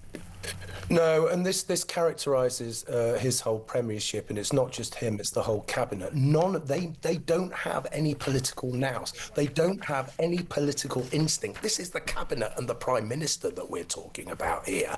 He didn't need advice about Mandelson. He knew personally. He knew. He had, he knew him very well. He's very much part of the same stable, for God's sake. He did not need advice. And, we hear today that the head of communications has resigned. And many of us are actually surprised that there is a head of communications, because it's just been so ridiculous. It's been so amateurish. It's just been so catastrophic for everybody. And I keep thinking back, to ultimately, it isn't just about politics. It isn't just about sleaze. It's about professionalism. And we have had a joke of a government that has been catastrophic for us. But we are now a joke on the world stage. And this is difficult to come back to. And this has all sorts of ramifications, not just political, but economic as well. Okay, we are a joke on the world stage, and we've got so much work to do. We have to kind of represent ourselves as a country. We have to say, look, we're starting again. We got it wrong. Please take us seriously. That's a good point, Philip. The thing is, Starmer is trying to do that. The only way this government can present itself as a sort of new broom administration, this is the new start, we've got it wrong, we're doing it right. Starmer's trying to sort of say that, I'm getting rid of all my inner circle. I admit we got it wrong, but I'm going to continue. Yeah. The only way this government can signal to the people of this country that we are changing is by changing the leader. If Starmer's still there, this reset project just isn't going to work. And in fact, I think everybody in the government, everybody in Westminster, probably Starmer as well, they just know this is just a delaying tactic. If he doesn't go today, he might go tomorrow. If he doesn't go tomorrow, he might go by the end of the week. If he doesn't go by the end of the week, he might go by the end of the month. And if he doesn't go by the end of the month, he's gone 100% by the local elections. Either way, he goes. So this hanging on for dear life is a rather undignified spectacle, isn't it? Yeah, but it's exactly what you would expect, isn't it? I don't expect any different. I expect a lot more, undignified spectacles to come over the next few days. And I think we are talking about days here. I think this drama is going to unfold very, very quickly. Yes, he might hang on until May or whenever. But the key point is, I think most people in this country don't think of him as their prime minister anymore. I think they think of him as some kind of night watchman, caretaker, manager type thing, until another total incompetent takes his place. Now, again, that's really worrying. And the change we're looking for, just to reiterate, of course, is fundamental, deep-rooted change that is about philosophy, that is about political philosophy, but is also about representing us as serious people, as a serious country that people want to do business with. I think that is, I actually think that's going to be the work of years, if not decades. The damage is so deep, it's so massively deep-rooted. As you were talking to Layla before, I kept thinking about the 70s. Not only was I thinking about the winter of discontent, I was thinking about 1974, when there were two general elections, when there was utter chaos, when we were reeling from the absolute mismanagement and frankly psychopathy of socialism that reigned right through the 70s. It feels really worrying, it feels like we're on the edge of a precipice, actually. On the one hand, we could fall down and it could go horribly, horribly wrong. And I'm talking, well, it's going to go wrong to the extent that almost certainly when, it is a when, not an if, when Starmer goes, almost certainly it'll be Angela Rayner and Ed Miliband taking over the reins, which doesn't bear thinking about, but that is what's going to happen. But for those critics who are saying Starmer has to go, For those people in high places who are saying Starmer has to go, the problem, as I say, remains. When McSweeney sensationally quit yesterday, it was a last-ditch bid to save Starmer's skin, but slightly pathetic, to tell you the truth. It was this: he said, "I take full responsibility for the appointment of Peter Mandelson to Washington ambassador." Well, Morgan, you can't, because it wasn't your wasn't your full responsibility. So that's where we stand. Listen, Philip, thank you so much for coming on. We're going to go over now. That was Philip Kisley, senior fellow at the New Culture Forum, playing ball as we flitted around like madmen. But we're going to flit around again now, because up in Birmingham, our brilliant reporter Samara Gill has managed to snaffle the leader, Nigel Farage. So take it away, Samara. Hi, Kev. I'm here with the man himself, the man behind the movement. It's Nigel Farage. Nigel, wow, that was a hell of a rally. Oh, my goodness. I think only you could get 2,500 people out of their homes on a Monday. How are you feeling after that? The energy was palpable. Energy and optimism, a belief that here is a political movement that has ambitions, that has goals, that is doing it because it believes in this stuff deep in its heart. These people believe that we can turn the country around. That is what they believe, and our job is to make sure we don't disappoint them. It seems like you won't be the next Prime Minister, actually, of Britain. There's going to be maybe someone else, some sort of chancer from the Labour Party. Who is that person in your mind if Keir Starmer does step down? Probably Rayner, because ultimately the union bloc vote will be a huge constituent part of who gets elected. Also, the Labour membership will be further to the left even than the Labour Parliamentary Party. I think all roads lead to Rayner. Now, she's got some tax issues to deal with and sort out, but if she gets that out of the way, I would have thought that it's hers to lose. You really teased us with that shadow cabinet today. We didn't receive it, but who would you put in your shadow cabinet? I know you're not going to tell me right here today, but is it going to be anyone that's failed at their position previously? Are you going to give them a second chance? I know you give people second chances quite often. Well, in life, I do believe in Christian forgiveness and second chances. You're absolutely right. But no, no one's going to do a job they did directly before. But we've got a mixture now. We've got our own talent, you know, and you see them on Talk very regularly, but equally some experienced people who've been in government have joined us as well. And you'll notice the ones that have joined us actually resigned from the governments they were in, so disgusted were they by the direction of travel. So the answer to your question is all in good time. You seem to have a little bit of sympathy for Starmer in that speech. I mean, what do you think is going on in Number 10 right now? Well, as I say, it is the slow political death of a Prime Minister. I don't really feel sorry for him. It's his own grave misjudgment. You know, anybody with, I mean, if he's this forensic lawyer, how on earth could he not see that Peter Mandelson is a catastrophe, is a disaster, and that it happens again and again and again? So on a human level, you think, well, it must be quite tough for him. But on a political level, given much of what he's done, I don't feel sorry. Will the country be better or worse without Starmer? I mean, you're saying Rayner might be there, someone even further left, Ed Miliband potentially. Is it going to be a brighter future without him, or is it going to be even worse? Things can only get worse. Well, on that note, that's Mr. Farage. He spoke about Broken Britain today. He spoke about leaving the ECHR and many other things. It seems like the energy is there for reform. Back to you, Kev. There you go, folks. Exclusive interview by our brilliant Samara Gill with the Reform UK leader, Nigel Farage, on very chipper form, I think you'll agree. Let's go to break and pick up the thread of all this when we come back. Stay tuned.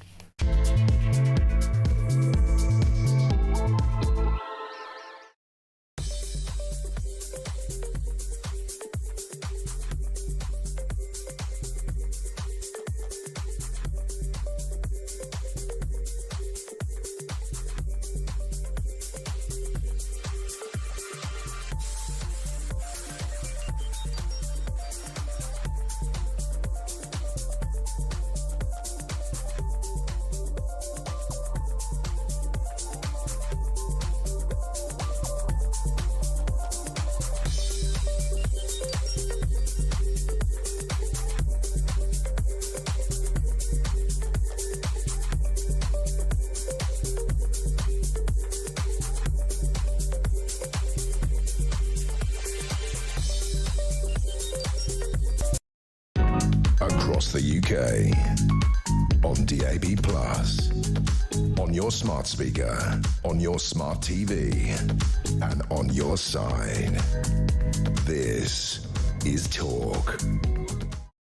Welcome back. We're going to change course now. We're going to talk about the migrant crisis. So let's go over to Robert Bates. He is the research director at the Centre for Migration Control. Welcome, Robert. Thanks for having me, Kev. Well, first of all, have you got your champagne? Let's pop a couple of corks out of the bottle and toast Keir Starmer for his excellent achievement. He is now officially the Prime Minister, the leader of this country, who has presided over the most illegal migrant crossings of the Channel into the country, more than any other leader. So quite an achievement. 65,000. Well done, Keir. He's on course to double that, I would say, pretty damn quickly the way he's going. Well, he really deserves this accolade. You know, the last 18 months has been a real textbook in how to pour petrol on the Channel crisis. So this is a well-deserved moment for him. I think, unfortunately for the rest of the country, it is really bad news that we have a Labour government that is happy to keep in post for so long, a Prime Minister that has failed at every turn when it comes to addressing this crisis. Actually, when you look at the numbers here, it's not just that he's surpassed the previous record holder, which was Johnson, the Tory.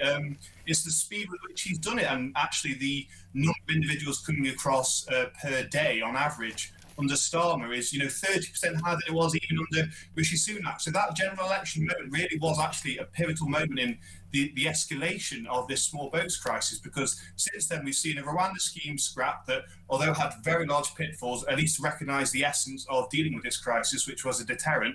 And in its place, we've seen Keir Starmer go over to the Balkans, begging countries such as North Macedonia for returns deals being rebuffed. We've seen him sign ridiculous deals such as the one with France, the one in, one out, which actually doesn't reduce the number of migrants in the country and hasn't even acted as a deterrent either. We've seen a record number of asylum claims. We've seen a number of small boat deportations fall. We've seen the asylum budget cost £5 billion a year. So the country is in a really bad place as a result of Starmer. The question is, of course, if he's going in the next couple of weeks, the next couple of days, who comes in its place, and will actually they have a much softer approach somehow than Starmer, and whether this crisis actually somehow gets worse under Labour? Well, there are fears with new statistics from the Department of Work and Pensions that the asylum system is turning into, and I quote, a conveyor belt to life on benefits.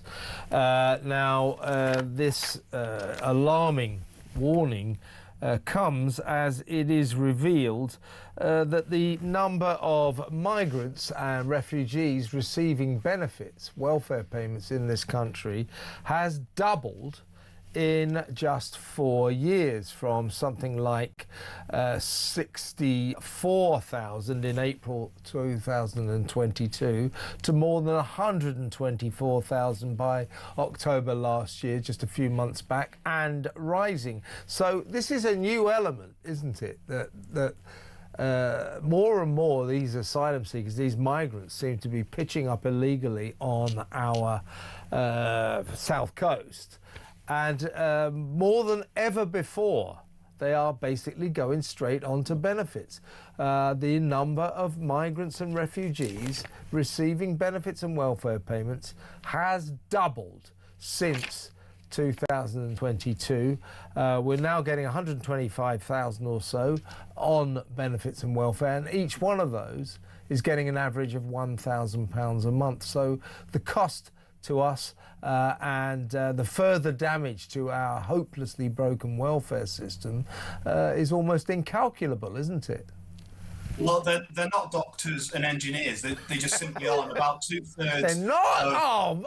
But they said they were. Darren Jones, the Chief Secretary of the Prime Minister, never mind being doctors and engineers, he said they're all women, babies and children. It's not that either, is it? They're nearly all young men, economic migrants on the lookout for betterment, to get a job, to get some more money. That's what it is, isn't it? It is, but about 2/3, I think, of those that get granted asylum end up claiming universal credit. I think their work rate is, 2/3 of what it is for Brits. Of course, many of them are working in the black market, which is the reason why they arrived in the country in the first place. And there's a whole raft of hidden costs with this crisis beyond just the asylum bill. It's, you know, the number of people receiving homeless support has increased fivefold in the last couple of years of individuals that have been let out of asylum accommodation. It's the healthcare, it's the benefits, it's the social housing. There's all manner of costs that actually, once these individuals get granted asylum and sort of are taken out of that system, they then end up hidden in the larger pools of expenditure, and we don't really have a true picture as to how much this is setting us back. And I think actually what we're seeing here is a very, very clear pattern that a lot of individuals that are being given asylum on very spurious grounds are then going straight on to sign for universal credit, and will probably do so for the rest of their lives, and it will come at huge cost for the taxpayer. And that's why each boat we see coming over doesn't just represent a security threat. It actually represents, given a large number of them will be given the right to stay in the country indefinitely, a huge, huge long-term cost. I think by the time most of these individuals reach sort of 80 or so, they'll probably set us back hundreds of thousands of pounds in all manner of healthcare, education, housing and so forth. Yeah, I mean, because the traditional estimate is each one of these, you take a boat full of 65 migrants coming across the channel illegally. They are, of course, welcomed into the warm embrace of Britain's extremely generous asylum seeker system. Each one of those people will cost us, the taxpayer, £40,000 every single year. Now, I'm told that that amount is being recalculated because of the sheer scale of the number of these people who are now going straight onto benefits. Now, these websites that these sort of underhand websites that give advice to migrants about how to get across the channel, how to get a boat and all that, and they used to contain nefarious advice about how to get a black market job, you know, Deliveroo or whatever. They are now apparently full of advice on how you immediately sign on and you take the British welfare system for a ride. So this £40,000 per migrant per year, that figure's going up because of this ballooning benefits bill they now are giving to this nation. Yeah, absolutely. And of course, it's not, they don't even need to look at those sort of untoward social media accounts to get this kind of advice. There's taxpayer-funded organisations that are all too ready to leap at every individual in asylum accommodation and tell them exactly what they need to do to sign on. And, you know, then there's the extra element of the costs that involved with most of these individuals needing translators to make a claim as well. So the scale of the cost of this channel crisis really isn't just isolated on that budget line that's allocated as asylum. It is all-encompassing, it is pervasive, and the British taxpayer really is getting such a raw deal. I think just the cost of the asylum system itself is equivalent to the income tax and national insurance paid by about 500,000 Brits every single year. And that's before you even start factoring in these kind of things that we're talking about, the universal credit and social housing and so forth. And you think at the time when Brits are getting walloped with record taxes, public services are just not seeing the investment that they need. And you kind of think, well, what is the point of the British person having taxed, because they're not getting anything for it, and these individuals are getting everything handed to them on the plate. Oh, and guess what? It's the 9th, isn't it, today? Guess what happened yesterday on the channel? 219 migrants came across illegally on 3 boats. So still they come. And just so we can remind ourselves, Robert, you're across this. I think I'm right in saying that the government has sort of basically swept this issue under the carpet, doesn't really want to talk about it right now, but it continues apace.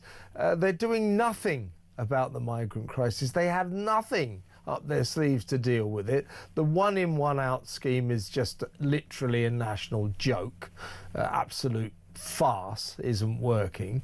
Apart from that, they have no deterrents whatsoever, just enticements. If you manage to illegally, unlawfully cross the channel and make it to Dover or Folkestone or Deal or wherever you pitch up on the Kent coast, we will give you a 4-star hotel to live in, £50 a week benefits, free food, free doctors, free dentists, free driving lessons, free trampoline lessons, free trips to the zoo, free trips to football matches, etc., etc., etc.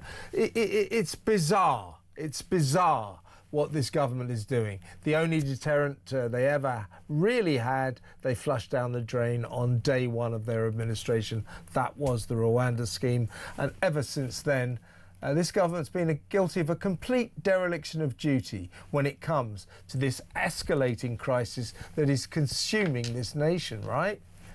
I think that's a very fair description. They have just not been bothered by it. They've been embarrassed by it. It's not been something that they've been prepared to do what is necessary to solve. Of course, what they are actually talking about now as well, and it remains to be seen whether the Home Secretary will still be in place to see this through, is the creation of safe and legal routes, which will further see more migrants arriving in this country from culturally distant and geographically distant nations. So actually, I don't think it's fair to say that they're doing nothing, because if anything, they are doing things that would see the problem increase exponentially. And I think, unfortunately, this is just where we are when it comes to the Labour Party. They're more concerned about the human rights of illegal migrants. They're more concerned about playing by the letter of international law than doing anything that remotely resembles the national interest. And this is just something that Starmer was kind of locked in a bit of a place where he tried to play hardball occasionally and then would end up drifting leftward again and really going where his instincts told him. Unfortunately, I think whoever comes after Starmer is going to be a lot more open and a lot more candid about not wanting to take anything that actually makes the deterrent plausible, but actually sees the numbers go even higher. And this is therefore taking us into a really, really dangerous and difficult situation. And, we could potentially have three and a half more years of this absolute chaos. And the really scary thing, Robert, is it could get worse. Now, I would suggest that the reason this government has been so hopeless at in any way solving the migrant crisis is because in the end its heart isn't in it. These are internationalists, these are globalists. They don't really like borders. They rather like the idea of foreigners being able to come what may, willy-nilly, whenever they feel like it. That's where their heart is. Now, Starmer, though, with the aid of Shabana Mahmood, has at least paid lip service to the fact we've got a problem, we ought to do something about it. Now, if Starmer goes, the smart money is on, but God almighty, God help us, the next Prime Minister of this country being Angela Rayner, maybe Ed Miliband, Chancellor of the Exchequer. If that happens, the migrant crisis is going to get a whole lot worse, because if you think Starmer's heart's not in it, people like Rayner and Miliband, they just want to open the borders, don't they? Well, exactly, and whoever comes next will have had to have made all manner of promises to those backbench Labour MPs that are revolting, not revolting as in they're kicking up a fuss. And this is unfortunately therefore going to tie them very much to the whims of individuals that are quite openly pro-mass migration. They have no qualms with seeing the absolute erosion of Britain's borders. For them, actually, it's a virtuous thing to see this chaos in the channel and to see just this endless racketeering and chaos when it comes to immigration tribunals, ECHR and so forth, because for them it's a fulfilment of a higher value even than the national interest, which is this kind of universalism, this human rights mindset that actually just sees this idea of Britain existing as a country and having its own borders as an inconvenience for a greater goal. And I think unfortunately it's inevitable that whoever comes next won't even be paying lip service to the majority of the country that have concerns about this, and will just go full speed ahead with really, really damaging open border policies. It's amazing, isn't it? If you think it's bad now, it could get much, much worse. That is just so terrifying. Robert, always great to talk to you, though. Thanks very much for your time. Robert Bates there, the Research Director of the Centre for Migration Control. Now, much earlier, when I was speaking to Philip Kisley, he referred to the Gorton and Denton by-election and how well he hoped that Matt Goodwin, the Reform UK candidate, might do. So it's only fair. In fact, it's broadcasting rules that I have to read out all of the candidates who will be standing later this month in the Gorton and Denton by-election. They are Nick Buckley, Advance UK, Charlotte Cadden, Conservative Party, Dan Clark, Libertarian Party, Matt Goodwin, Reform UK, Sebastian Moore, Social Democratic Party, Joseph Machair, Rejoin EU, Jackie Piercy, Liberal Democrats, Hannah Spencer, Green Party, Angelica Stogia, Labour Party, Hugo Wills, Communist League, Sir Oinkalot, monster raving loony party. And that is it. On that bombshell, we're going to go to break now, and we'll take some calls when we come back. So if you want to get on the show, 03 444 99 1000. You can always send us a WhatsApp voice note if you prefer, but it's better if you just get on the blower and we talk, because you know what I'm going to say. It's good to talk on Talk. That next. Stay tuned.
And if he goes, we genuinely are on resignation watch. There is absolutely no doubt about it. Labour MPs, they say, listen, Keir, your position is untenable. This is all about appointing that rat, Peter Mandelson, who faces a criminal investigation. Can Keir Starmer survive the Mandelson scandal? We have breaking news for you. We've just been talking about, of course, Morgan McSweeney, the Chief of Staff. We've now had another resignation from Number 10. And Keir Starmer's Director of Communications, Tim Allen, has now also resigned. The plot is thickening. The noose is tightening.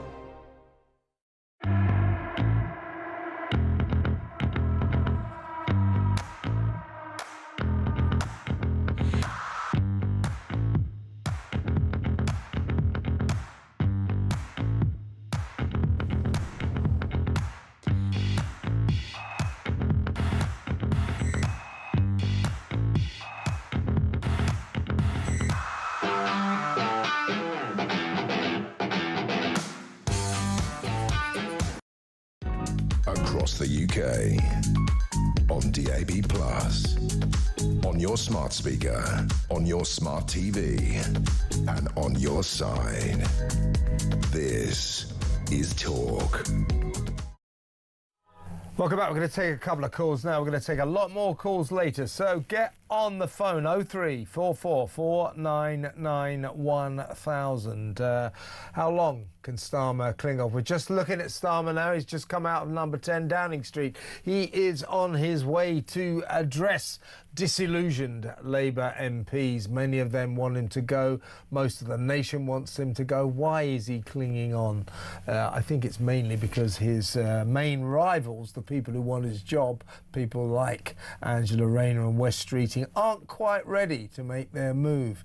Hearing West Streeting and Angela Rayner pledge their undying support to Keir Starmer was like watching hypocrisy personified. I mean, come on. They are stabbing that guy in the back. They want him gone. They want his job.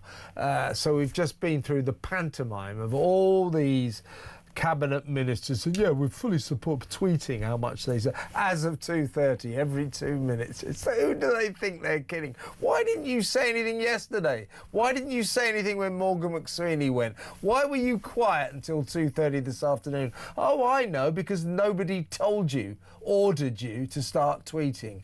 That performative nonsense did not fool anyone. Let's go to the phones. Let's talk to Andrew in Herefordshire. Hi, Andrew. Hello, Kevin. Hi, Andrew. What would you like to say? Something occurred to me when I was listening to Nigel Farage's speech on your show earlier. He was quite rightly berating Starmer for lingering and hanging on.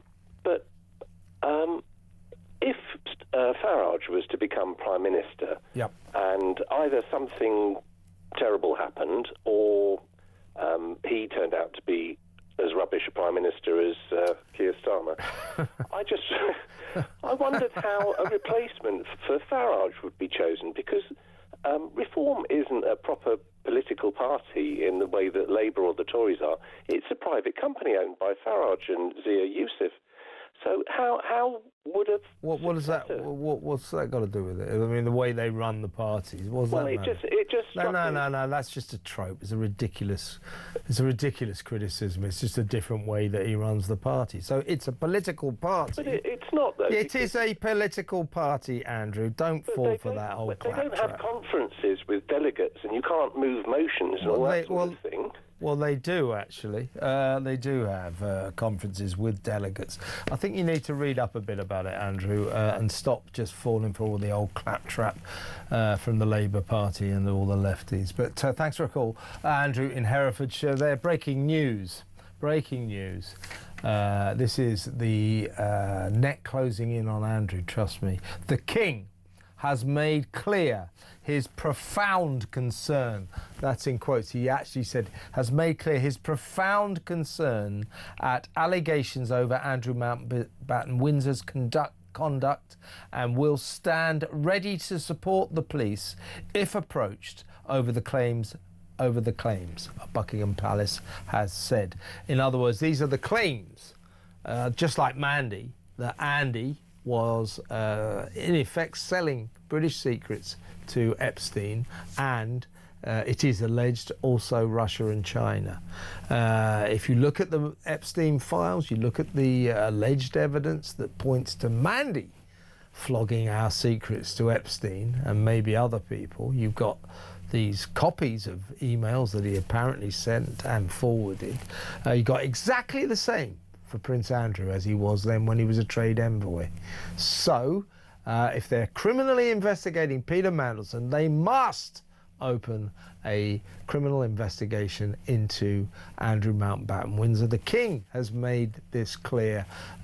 He clearly knows this is about to happen. Now, until yesterday, there were a lot of calls for the royal family to start speaking up for the victims of Jeffrey Epstein. And there was silence, and people were criticising the family. Yesterday, suddenly, Kate and William and Kate, came out and said they were profoundly concerned. Now the King has made, I'm going to read that again, the King has made clear his profound concern at allegations over Andrew Mountbatten Windsor's conduct and will stand ready to support the police if approached over the claims. Buckingham Palace has said that. So, the King knows there's going to be an investigation, and he is going to help the police potentially prosecute his brother. This is sensational, folks. This is sensational. Andrew is facing a criminal investigation. It is only a matter of time. The police, I think, have to announce this pretty damn quickly. Otherwise, they're covering up for him, aren't they? So when will he be on the rack? Hopefully by the end of this show. Stay tuned. We'll keep you posted. This is Kevin O'Sullivan, and this is Talk. Stay tuned.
across the UK.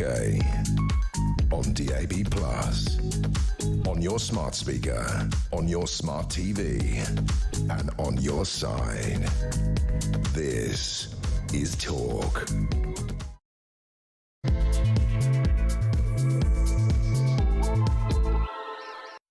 Welcome back. Extraordinary show this. It's all happening. And just before the news then, a massive development. Prince Andrew, folks, or the former Prince Andrew Mountbatten Windsor, it is only a matter of time. Possibly today, certainly tomorrow, the police are going to have to announce a criminal investigation into the King's brother. The King knows it. The King knows it. He's just released a statement making clear his profound concern over allegations that his brother basically sold secrets to Jeffrey Epstein. And the King has told the police that he stands ready to support them if approached over these claims. In other words, they've got to open a criminal investigation. If Peter Mandelson is in trouble, for the Epstein files, for those emails that we saw. Allegedly these were emails that, government emails, private secret emails that Mandelson forwarded to Epstein. If these Epstein files are genuine, bona fide, then Andrew did exactly the same. At the very least, if you're going to investigate Mandelson, which is quite right, the police are doing, they have to now open investigation into the King's brother, and the King knows it. This is extraordinary, folks.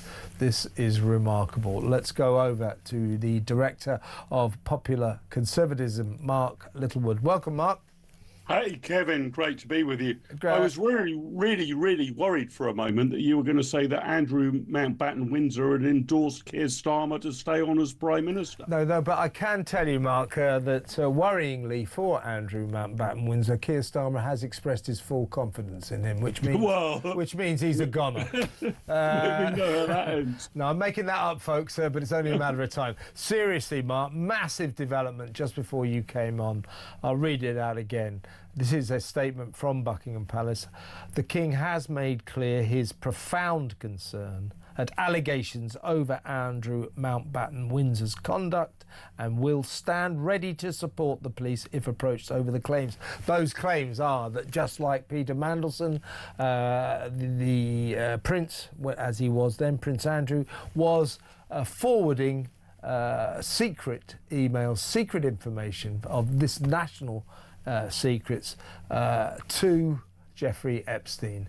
We've seen the copies of them. If those copies are true, he's done allegedly exactly the same as Peter Mandelson is accused of doing. Therefore, the police have no choice. It's clear the King realises there's going to be a police investigation. Fairly soon, I would suggest within 24 hours, there will be an official criminal investigation into a senior member of the royal family, the King's brother. That is sensational, isn't it? Kevin, it is sensational, but I'd invite you to look at the two different ways in which the House of Windsor and the Labour government have reacted to Peter Mandelson and Andrew Mountbatten Windsor. The House of Windsor cut him off, Andrew, at the legs, disowned him, and have absolutely nothing to do with this anymore. He is a private citizen. This is a very different approach by the King and the House of Windsor to Keir Starmer's approach to Peter Mandelson, who was defending him only a few weeks ago. So both of them, in my view, should face not just the police investigation, this could well lead to criminal charges, but look at the people over them. I think King Charles has acted brilliantly in this regard. And bear in mind, this is his brother, not a mere cabinet minister or colleague. And the House of Windsor acted with great alacrity here. Stripped him of all of his titles before we knew this, have disowned him. He's only being held at the King's favour.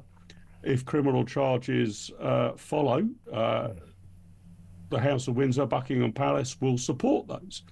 So a big difference, isn't there, Kevin, between the way our monarchy has acted and our government has acted. It's a good point. point. Peter Mandelson and Andrew Mountbatten Windsor are not the same thing.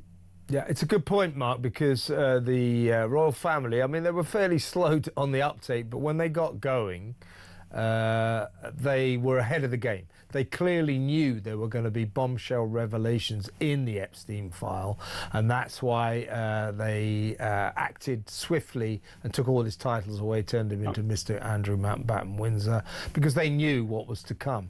They clearly, the King now knows, I mean, I think we all know, there is a criminal investigation coming into Prince Andrew, and again, he's head of the game, announcing his profound concern and that, and I'm quoting here, he stands ready to support the police if approached. So yeah, ahead of the game. What have we got meanwhile in Downing Street? An ostrich sticking his head into the sand, maintaining that it's quite right for his advisor, his chief of staff Morgan McSweeney, to resign in shame because he made the mistake of recommending that Peter Mandelson was made our man in Washington, our ambassador to the United States of America, something that McSweeney says was wrong, and he takes full responsibility. Well, if the man who advised it has had to resign, then surely the man who took that advice and acted on it also has to resign. That's the Prime Minister. And as I keep saying today, Mark, tell me what you think, but you know, nice try, Morgan, but it is not your position to take full responsibility for the appointment of Peter Mandelson to Washington, because it wasn't your full responsibility. It was the full responsibility of the Prime Minister, Keir Starmer, and as such, that remains the elephant in the room, and it remains the reason this Prime Minister has to go fairly soon, I would have thought. Agree with nearly all of that, Kevin. Little bit of respect to Morgan McSweeney. I read his letter in full, and he decided that the only honourable thing he could possibly do was to resign because his advice was poor. It follows from that anyone who followed his advice also needs to resign. Yes. That would be the Prime Minister. You can't just resign because your advice is poor and say that's the only honourable thing I can do, but then somebody who followed your advice stays in position. I think that the entire way that Keir Starmer has behaved, particularly over the Mandelson scandal, is appalling, really. He's dissembled. He's only revealed the truth when pushed into a corner. Props to Kemi Badenoch for doing so at Prime Minister's questions. But this is being extracted like pulling teeth. His Director of Communications has gone. His Chief of Staff has gone. There is a Soviet Union-style edict that's just been sent out to, I understand, all of the Cabinet to say that they must support him. Yeah. But the leader of the Scottish Labour Party has asked him to resign. The game's up. Sure, the game is up. The Prime Minister has to go. He does not have the support of his party. It's confected. And if his advisors were poor, his decision to follow their advice was even poorer. Yeah. And that is where the buck stops. I think we're hours or days away from the resignation of the Prime Minister. Yeah, and you wonder why he's so desperately clinging on, because he must see the inevitability of his defenestration before too long.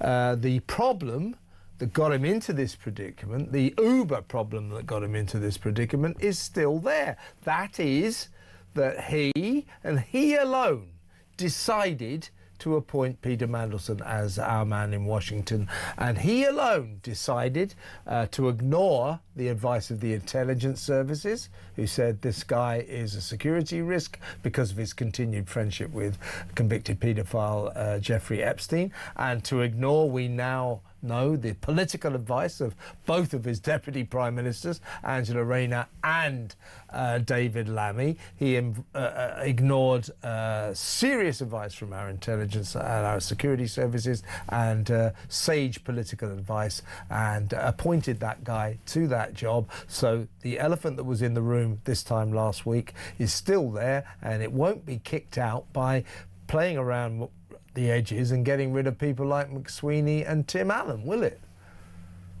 Kevin, it's way worse than you're saying. It's way worse than you're saying. That is a reasonable chain of events. But let's bear in mind that Keir Starmer said that what he was going to bring to public life and to the office of Prime Minister was a total cleaning up of ethics in public service. Everything was going to be clean as a bell. There would be no sleaze left. The entire electorate would be bathed in virtue once he was Prime Minister. His entire criticism of the previous Conservative regime, which I would accept is hard to defend, was it was, completely coloured in sleaze. Now this happens. Where does that leave Keir Starmer? It looks like he was advised that this man was a known associate of a paedophile after his criminal conviction. That didn't seem to weigh with Keir Starmer, whatever Morgan McSweeney's advice was.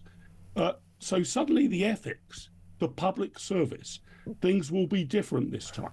Pretty much the only thing he stood on to become our Prime Minister, that rug has been ripped away. This should have been not only vetoed, it shouldn't have got onto his desk if he was remotely serious about that proposition. Now, they could have taken another view. Look, we've got to go and grease the palms in Washington. There's loads of Americans who also hung out with Jeffrey Epstein. We don't really care about the money flows or who slept with who. They could have taken that view, but that was not the view of the Prime Minister. His position was absolutely clear. Sleaze is gone. We are only going to act in the public service. And this is the sleaziest scandal we have seen, not just since Profumo, but probably since the advent of democracy in the United Kingdom. Yeah, it is the scandal of our lifetime, I think, and the tentacles of it run deep. They really do. Hence, suddenly, Prince Andrew's in it, for God's sake. He has to be investigated. There's no doubt about it. That's why the King has released this statement, because he knows also, until a couple of days ago, the royal family was under severe pressure to actually say something about Epstein's victims, because damned if old Andrew Mountbatten Windsor will. Was it yesterday, both Kate and William made it clear that they were deeply concerned for the victims, so they responded to that call. Now the King has, and he's upped the ante by saying he's ready to cooperate with the police. This investigation is coming, and that is extraordinary, with a view to the kind of corruption we're talking about. As I said to you last week, Mark, this is the establishment system is on trial. We won't tolerate any more Peter Mandelsons, or for that matter, any more Prince Andrews. We just won't. What we discovered, do you remember last week, I hope you remember this, Mark, when I said to you, are you aware that Peter Mandelson received a six-figure payoff when he was sacked in disgrace from Washington? Well, it took the papers a week to pick up on that. I was there first. They're saying he got a £55,000 payoff, which was his 3-month contract. But I still hear that it was actually into six figures. And when journalists were approaching Downing Street about this last week, did you pay off this guy who resigned in disgrace? The reply was, that is an HR matter. We do not comment on HR matters. It is exactly this kind of establishment obfuscation that we demand ends right now. Yeah, Kevin, you're completely right. It seems to me utterly extraordinary that if you're fired in disgrace for basically gross misconduct in any job, that you would then get a payoff, right? Whether you're working in a supermarket or a department store or anywhere else. If you're called in and fired, I don't think your boss then gives you 3 months of pay. Yeah. So given that Mandelson was fired basically for gross misconduct, why is there any payoff beyond that minute? Extraordinary, absolutely extraordinary. Why would you get even more of that money? But I mean, this is a man who says he can't remember receiving $75,000 from Jeffrey Epstein. Yeah, I know, exactly. Yeah. So the whole system seems corrupt. I just want to circle back, Kevin, if you don't mind, to the Andrew issue, which is obviously disastrous for the royal family. But to doff my cap to the King and the House of Windsor for how they have handled it.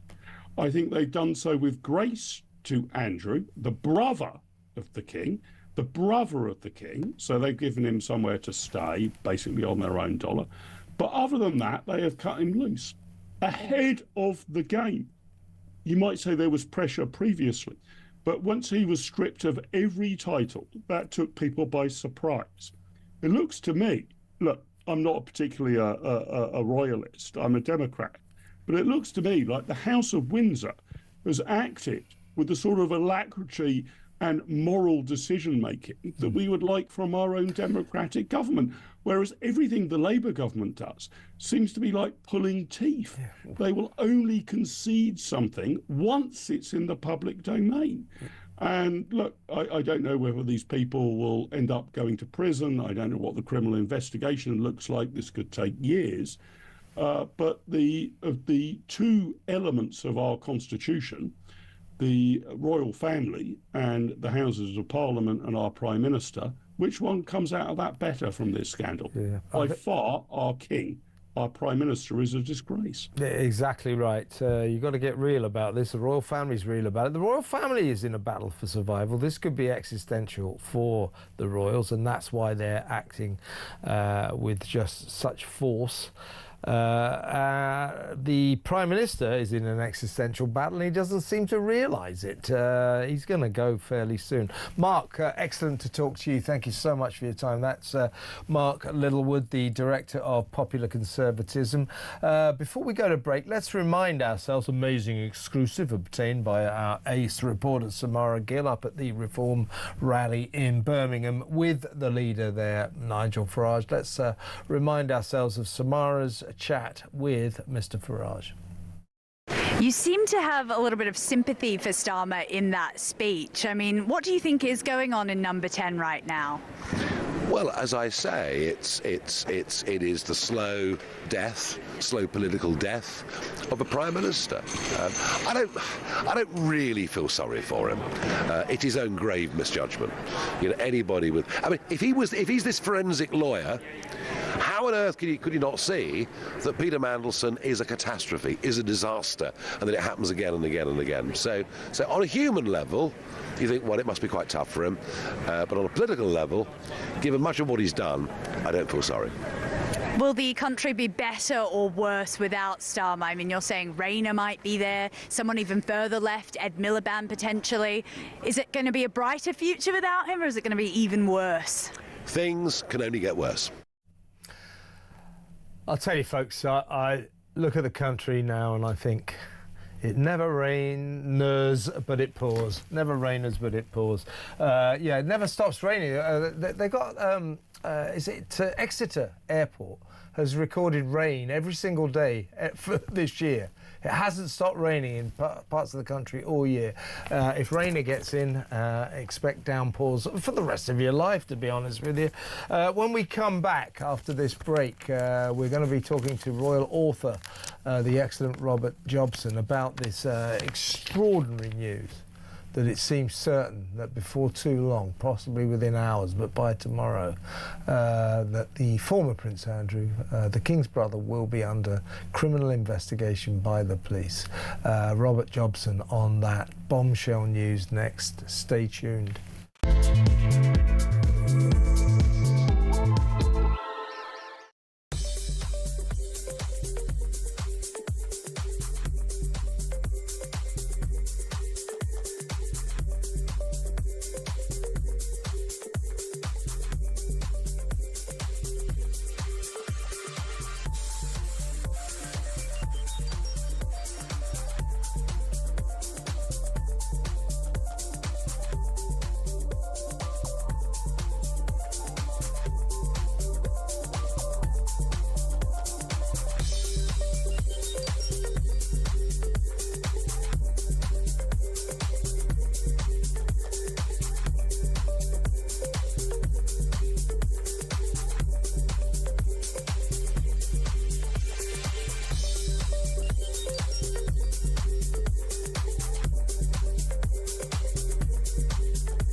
We genuinely are on resignation watch. There is absolutely no doubt about it. Labour MPs, they say, listen, Keir, your position is untenable. This is all about appointing that rat, Peter Mandelson, who faces a criminal investigation. Can Keir Starmer survive the Mandelson scandal? We have breaking news for you. We've just been talking about, of course, Morgan McSweeney, the Chief of Staff. We've now had another resignation from Number 10. And Keir Starmer's Director of Communications, Tim Allen, has now also resigned. The plot is thickening. The noose is tightening. Across the UK, on DAB+, on your smart speaker, on your smart TV, and on your side. This is Talk. Welcome back. Now, sensational breaking news just about 20 minutes ago that the King has made clear his profound concern at allegations over Andrew Mountbatten Windsor's conduct, and the King will stand ready to support the police if approached over the claims. In other words, His Majesty is fully aware that a criminal investigation into his brother is imminent, and quite rightly he has offered his full support and cooperation to that investigation. Let's talk to the Royal Editor, Royal Author, Robert Jobson. Welcome, Robert. Hi, Kevin. How you doing, mate? Now, listen, this is massive, isn't it? This is literally just broken. Now, for several days now, particularly in the newspapers yesterday, we've been looking at the Epstein files. There are, if these emails are genuine, there are copies of these emails which were confidential British government information when Andrew was trade envoy, which literally he would receive and minutes later, just almost by rote, automatically forward them to Jeffrey Epstein. Now, the fact that Peter Mandelson is under criminal investigation for allegedly doing exactly that means, and the King clearly realises, we are only hours away from the police announcing a criminal investigation into what Prince Andrew got up to when he was trade envoy. This is dramatic, Rob. Yeah, I mean, it's obviously the King trying to get ahead of the curve as well. I mean, there has been, you know, something like, well, since 2010, and even before that, serious issues that have been effectively not dealt with, covered up, some might say. And the King is trying to get above the curve. But the reality is, this should have all been dealt with before. I think the lack of transparency in this case has been pretty appalling. And also, I find that at the moment, this is going to be at most a scoping exercise. It's very difficult to prove intent with these cases on leaking information. You've got to prove that there's been, again, that you meant intent. And, you know, this could be a very complex case. But isn't it strange, you know, that Mandelson's houses both have been raided, haven't they, in the last couple of, they were raided, they've been invited in to take materials out, etc. But Prince Andrew has, or Andrew Mountbatten Windsor has just moved, and where's all his stuff going from a 30-room mansion into a 5-bedroom house? So where is all that? You know, and who?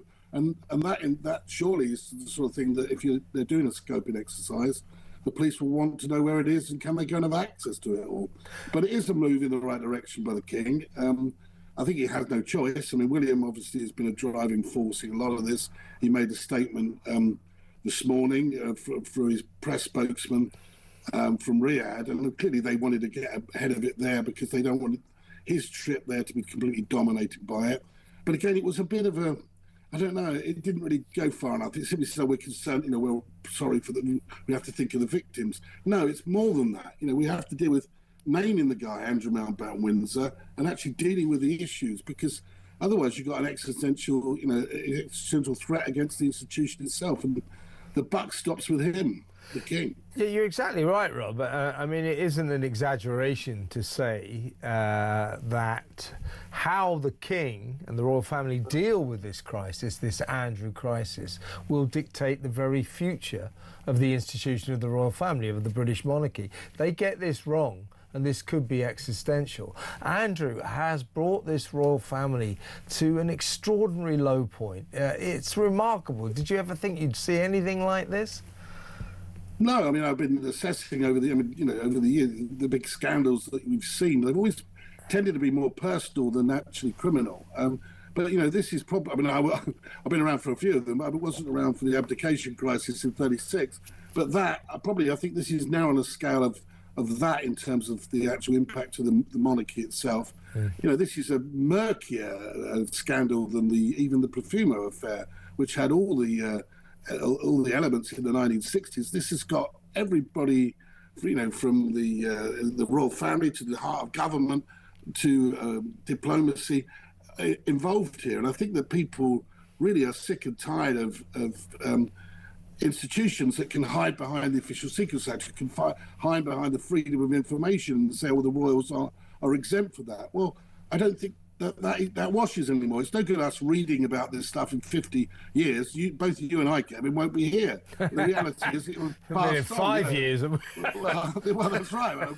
But the point of it is people want to know about it now. And if there are documents that are related to this wrongdoing, criminality, then we should be able to read them now, and we should be able to see them now. And you know, we want to know who knew what, when, and why there was no action. It does also appear, sadly, that Her late Majesty, maybe with a blind spot to her favourite son or whatever, did not certainly didn't launch an investigation, didn't necessarily act decisively enough, I think is the fairest way of putting it, when it came to Andrew. And it's been left really on Charles's watch, which he must be furious about, to deal with this. He has tried. I think that he has tried, you know, in terms of stripping someone of his title in his house.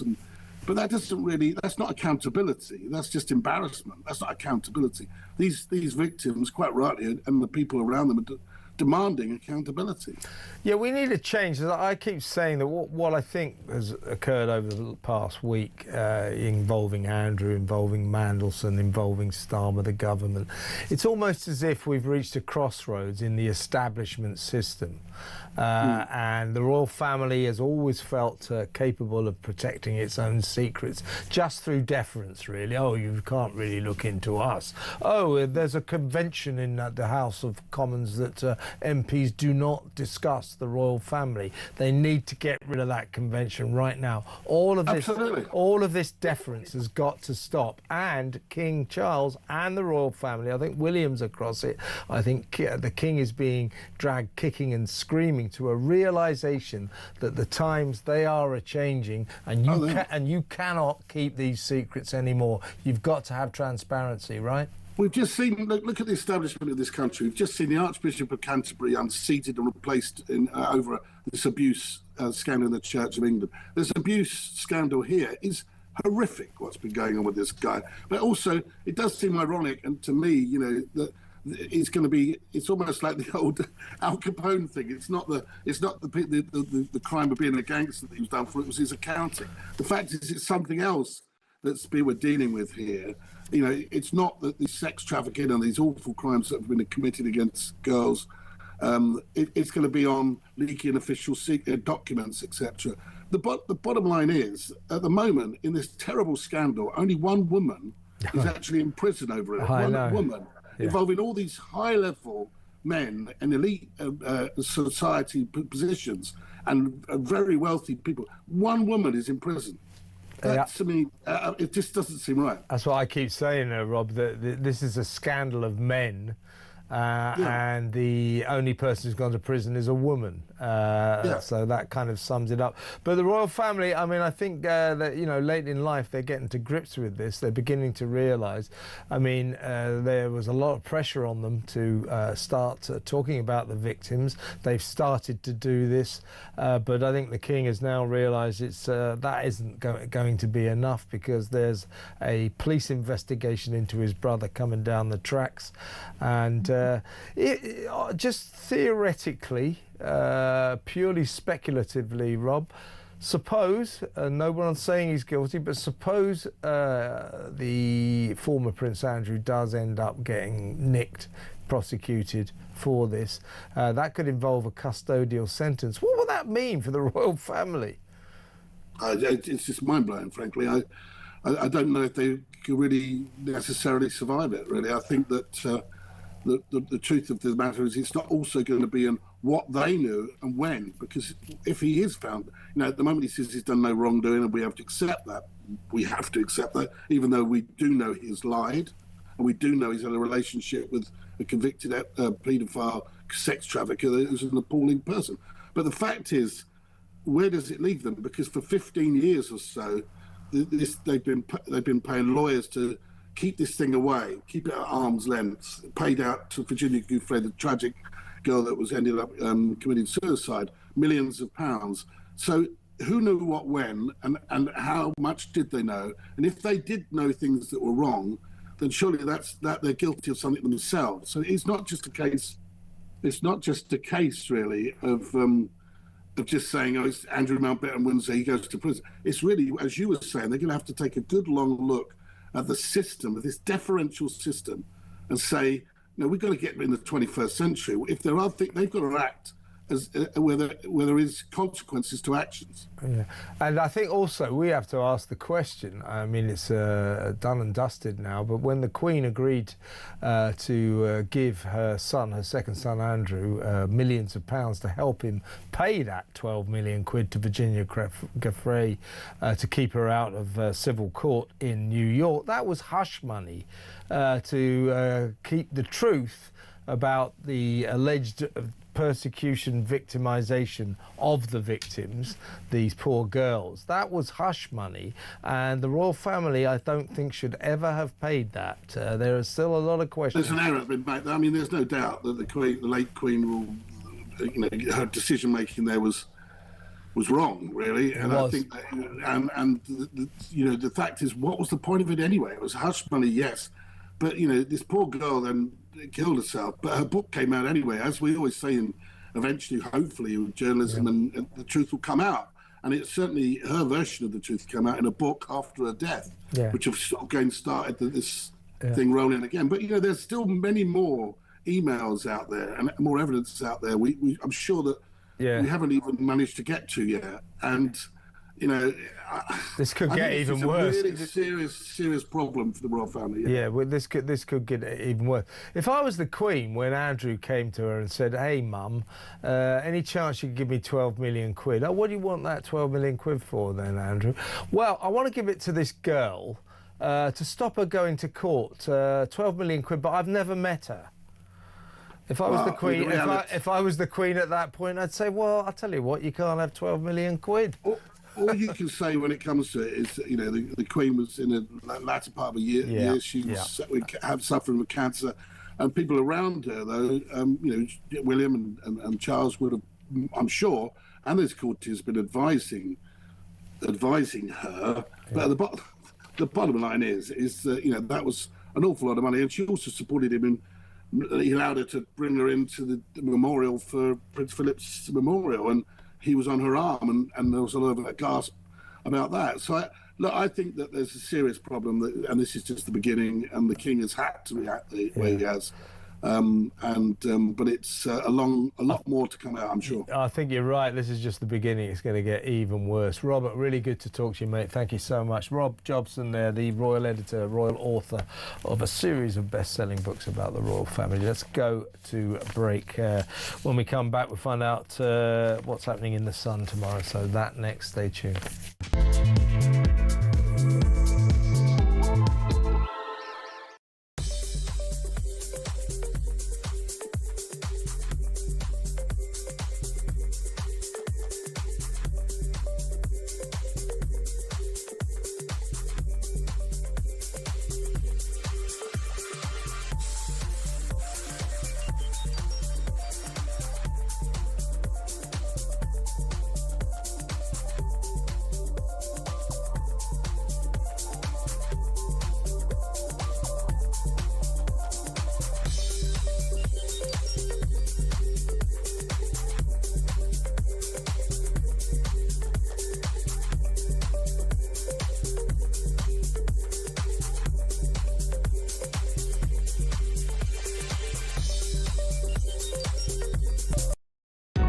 Across the UK, on DAB+, on your smart speaker, on your smart TV, and on your side.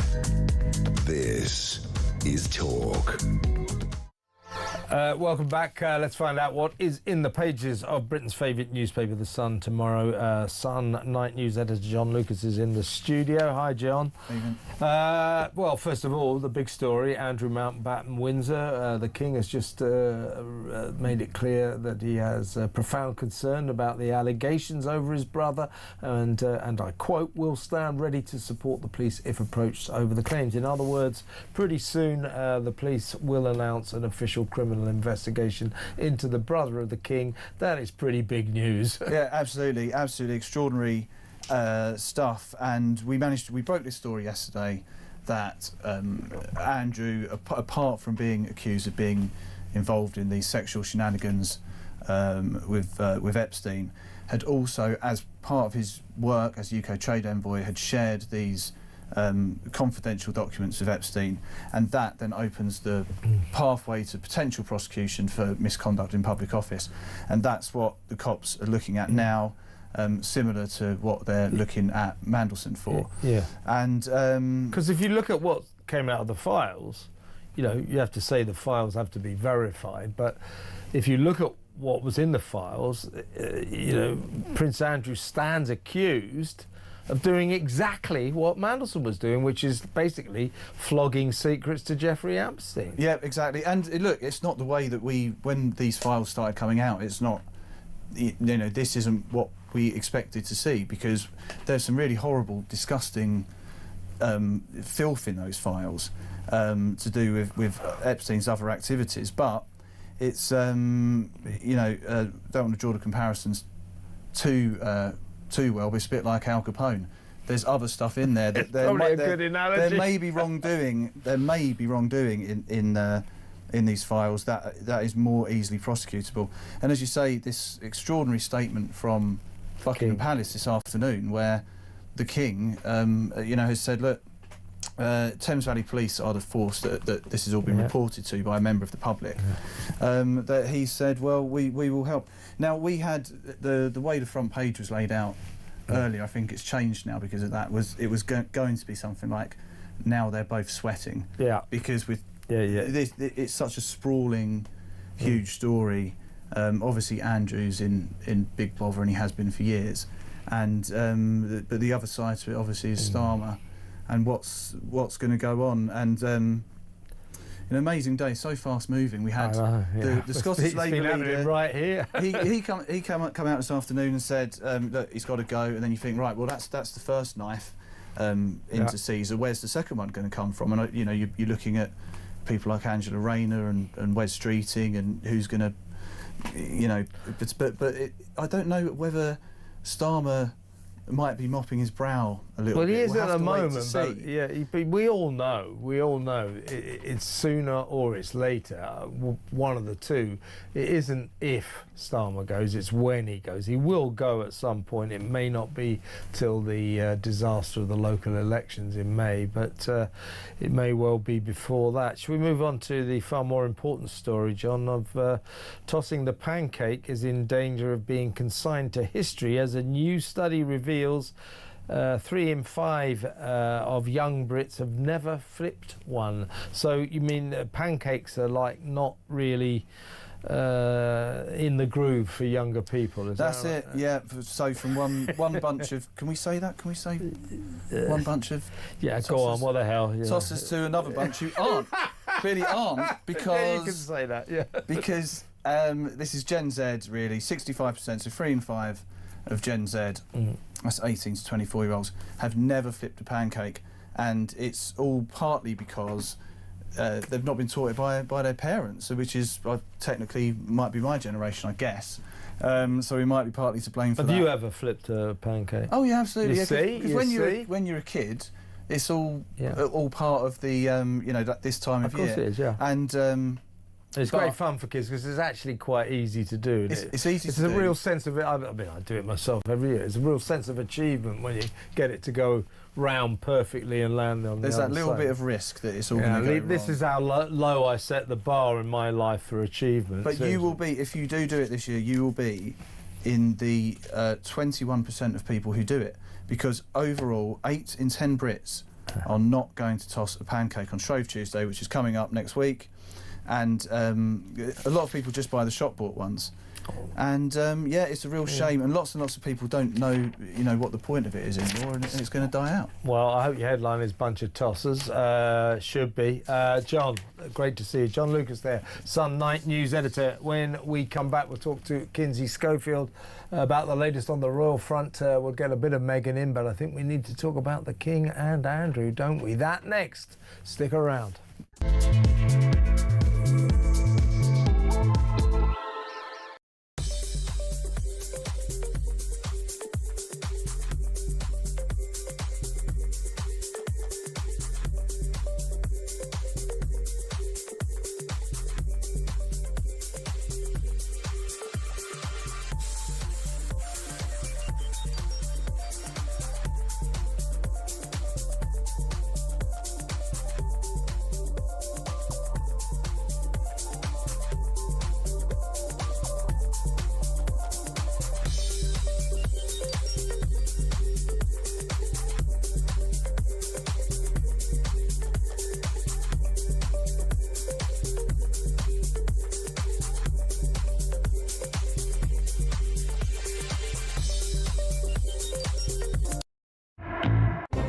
We genuinely are on resignation watch. There is absolutely no doubt about it. Labour MPs, they say, listen, Keir, your position is untenable. This is all about appointing that rat, Peter Mandelson, who faces a criminal investigation. Can Keir Starmer survive the Mandelson scandal? We have breaking news for you. We've just been talking about, of course, Morgan McSweeney, the Chief of Staff. We've now had another resignation from Number 10. And Keir Starmer's Director of Communications, Tim Allen, has now also resigned. The plot is thickening. The noose is tightening.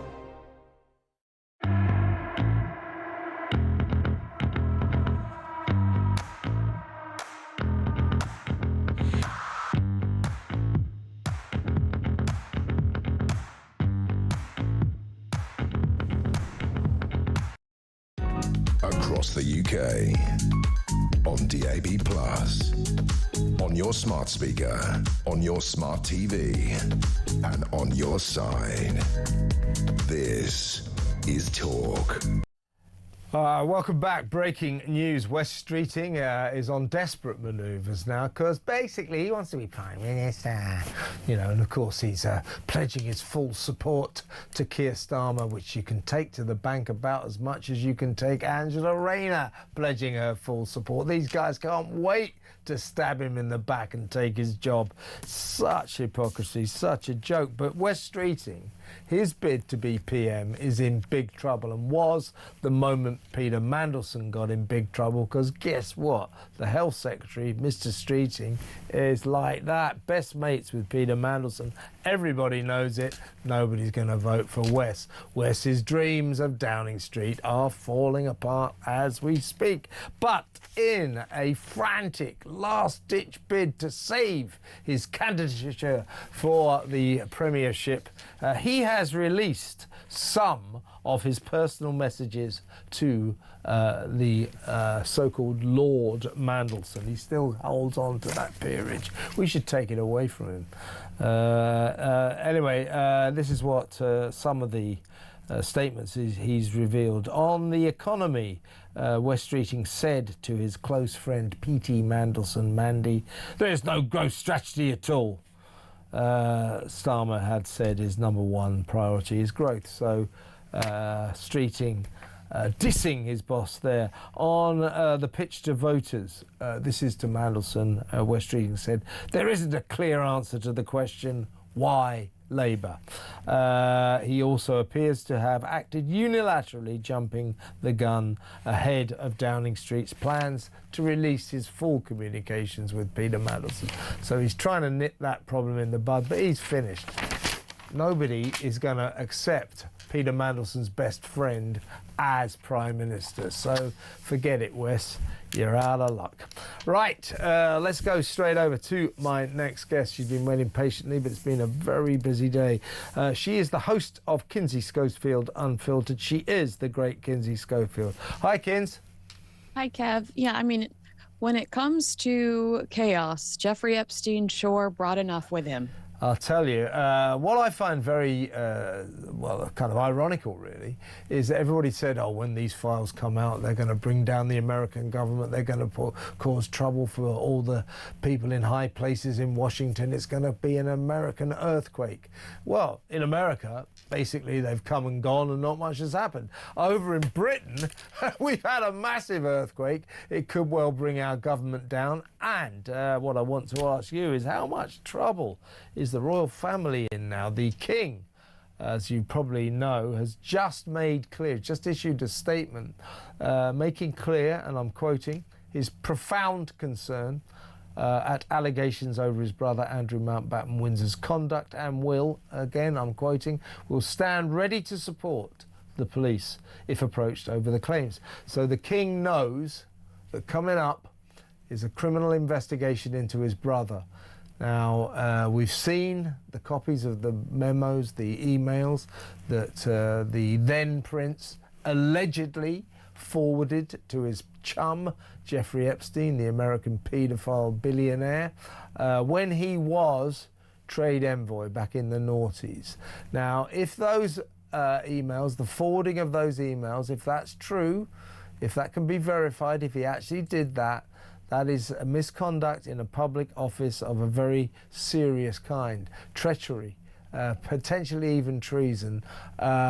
He could be going to jail. That's extraordinary, isn't it? It is extraordinary, and I have mentioned this earlier, so I apologize if anyone else has heard me say it, but I think what's notable to me is the overlap. You know, I'm hearing you talk so much about Peter Mandelson. You know, he was the UK business secretary. Andrew was serving as trade envoy. Between 2009 and 2010, Mandelson was alleged to have, he allegedly shared market-sensitive UK and EU government information with Epstein. I'm not saying that there is a personal relationship with Mandelson and Andrew, but there is a shared risk pattern. Both were feeding sensitive access to a man whose business dealings were murky and potentially hostile to UK interests. That matters because it shows how Epstein really operated and made his money by selling access at the highest levels of politics, royalty, finance, and tech. But for Andrew, you know, official guidance says trade envoys have a duty of confidentiality with sensitive commercial or political information. And it's clear in these documents that he violated that. Indeed. And how is this all being taken over in America? How are Americans receiving this news? I mean, as I say, all the trouble from the Epstein files is unfolding on this side of the Atlantic. How is that being reported in America? How is it being greeted by the American public? Are they on the case insofar as this is an existential problem, an existential crisis for the royal family? Andrew has brought them low. Are the Americans aware of the magnitude of this? Well, yeah, and I think it's interesting because I had this conversation with royal commentators that I really respect before these files were dropped. And our opinion was, what else can you do to Andrew? You know, what else is there to do? You know, like, you can't hurt him any more than you have. And here we are. But I think that there are still repercussions to come in the United States. You're really just seeing Bill Gates take the brunt of it right now. You saw a very well-rehearsed interview in Australia that he did where he basically, I don't know how many times he had to repeat the same answers in a mirror, but you can just tell that he was, the whole moment was choreographed. Every second of that was choreographed. But after months of defying congressional subpoenas, Bill and Hillary Clinton have agreed to testify in the House Oversight Committee's investigation into Jeffrey Epstein. Some might argue, why can't Prince Andrew if Bill and Hillary are going to do it? But their decision came at the last minute, just before a scheduled vote that could have referred them to the Justice Department for possible prosecution. I don't think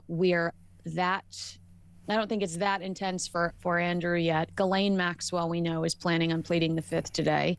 But are Ghislaine and Andrew, or even the Clintons, reliable witnesses? Are they credible sources? I would argue not so much. I think that they are going to protect themselves first and foremost. I think that Andrew, you know, there's no doubt it's absolutely certain within 24 hours, maybe slightly longer, but within the next couple of days, maybe sooner, the police are going to have to announce an official criminal investigation into his activities in the past. And if you look at the Epstein files, if the Epstein files are true, then what Peter Mandelson is released by the Department of Justice, Kevin. Yeah. I think that there's some legitimacy there. I mean, I think the only thing people might say, well, are these emails, is the stuff in the Epstein files absolutely genuine? I think you're right. 99% we can take that to the bank. But just in case you have to say that. But if the Epstein files are genuine, then Prince Andrew stands accused of doing exactly what Peter Mandelson did. That was flog secrets to Jeffrey Epstein, British national secrets. Now, if Mandelson's being criminally investigated, then Prince Andrew, or the former Prince Andrew, has to be criminally investigated soon. This is extraordinary. Fairly soon, the brother of the king will be at the centre of an official police investigation for a very serious criminal offence. This is a crisis the like of which the royal family probably has never faced. It's extraordinary. Not in the lifetime of this royal family. I mean, I would say it's worse than the abdication, because with the abdication came in a much more likable and qualified family. And, you know, King Charles, I don't think he's seen something this heavy and this daunting. And it is my understanding, and I feel confident in repeating it, that he is receiving this information at the same time we are, that he wasn't briefed by any ambassadors or any government officials prior to this material coming out. You know, the picture of Andrew on all fours, these vulgar emails from Fergie about shag weekends. I hope I'm allowed to say that. But you know, he is shocked and appalled and finding out about it in real time and overwhelmed with what people must think of him and his family, because you are who you associate with, and, you know, trying to navigate a very difficult situation. Yes, indeed. Now, it wouldn't be right, Kinsey, for me to have a conversation with you without mentioning Meghan and Harry. So let's do it. So she turned up the other night to the 15% pledge in LA in her finery, a kind of white gown with a huge... A duvet with a huge black trail. Now, so she made a big thing of this. Where was Harry? Well, where was Harry? I mean, they say that Harry likes to sit at home with the kids, I guess. I don't know. Maybe there was a 2-for-1 at the local dispensary for brownies, and Harry was busy. I never know with Harry. All I can tell you is I have a much harder time digesting Harry's testimony when he sits on the stand and tells a courtroom in the United Kingdom that that the media has made Meghan's life a misery, when I can sit there and watch Meghan pose and pose and pose on a red carpet in LA. You know, that's the antithesis of the media makes my life a misery. That's a woman that is literally chasing the spotlight. What is the 15% pledge? Do you know? It is a charity that platforms Black creators, Black creators, people that are heavily involved in philanthropy in the Black community. And this specific gala was to honor Beyonce's mother, Tina Knowles, who we know Meghan has established a relationship with. Meghan had Tina on her podcast, Confessions of a Female Founder, when Tina was promoting her book. We have not seen much of Meghan engage with Beyonce since Meghan brought up a private message Beyonce sent her on the Netflix series. But Meghan has appeared at 2 Beyonce concerts since then, and worked with Tina Knowles on her podcast. We're now seeing her supporting Tina in this capacity. But I have to tell you, I suspect Meghan is trying to stay in closely with Tina Knowles and potentially Beyonce, because Beyonce is the chair of this year's Met Gala. And I think Meghan is desperate, based on Paris Fashion Week, based on this appearance, I think Meghan's desperate to get a ticket to the Met Gala, which she's never been invited to before and she's never appeared at before. If she does, will she take Harry? Where was Harry? Why didn't Harry go to the 15% pledge with her? Well, that's a bit odd. Here's my argument. Where's your mom? I think that showing up solo does not dispel the rumors that no one likes you in this town. Show up with your mom. Including your husband. Yeah. Let your mom have a glam night out on the town. But the fact that she shows up solo, I don't think that benefits her. I don't think it benefits her brand or the rumors that she's a bully. It certainly doesn't. Listen, Kinsey, we got truncated because of events today, but we'll talk again on Thursday. We'll have a much longer chat then, and I believe I'm doing your podcast tomorrow night, so I'll look forward to that. That is the great Kinsey Schofield. She'll be back with us on Thursday, as I say.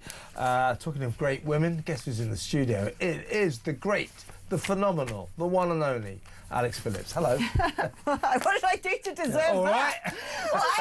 All right, lads. How you doing, son? Yeah, not bad. Good. What have you got coming up? Well, who knows, actually? Do you know what I mean? After that MP's meeting, who knows? Yeah. Is that still going on? I don't know. I'm not in it. No, but I realised that you're in here. No, that's not. It's not going to be done and dusted in like a matter of minutes, is it? There's going to be a lot of questions asked. But he'll be getting a right grilling, won't he? Yeah, I think so. Yeah. But you know, I just on this one, I don't know. I can't call it. I mean, everyone sort of thinks he's gone, don't they? Everyone thinks that that there's too many bits falling off the machine now, but I don't know. I think it's this, that the people who want him gone, specifically people like Wes Streeting and especially Angela Rayner, they're not ready to strike yet. So they are currently expressing their support of him because they need a bit more time. Then but they will also, strike. does the leadership competition take like 6 months or something? And we'd have to have some sort of weird caretaker prime. I don't. It's just. Well, I suppose if he quits, then,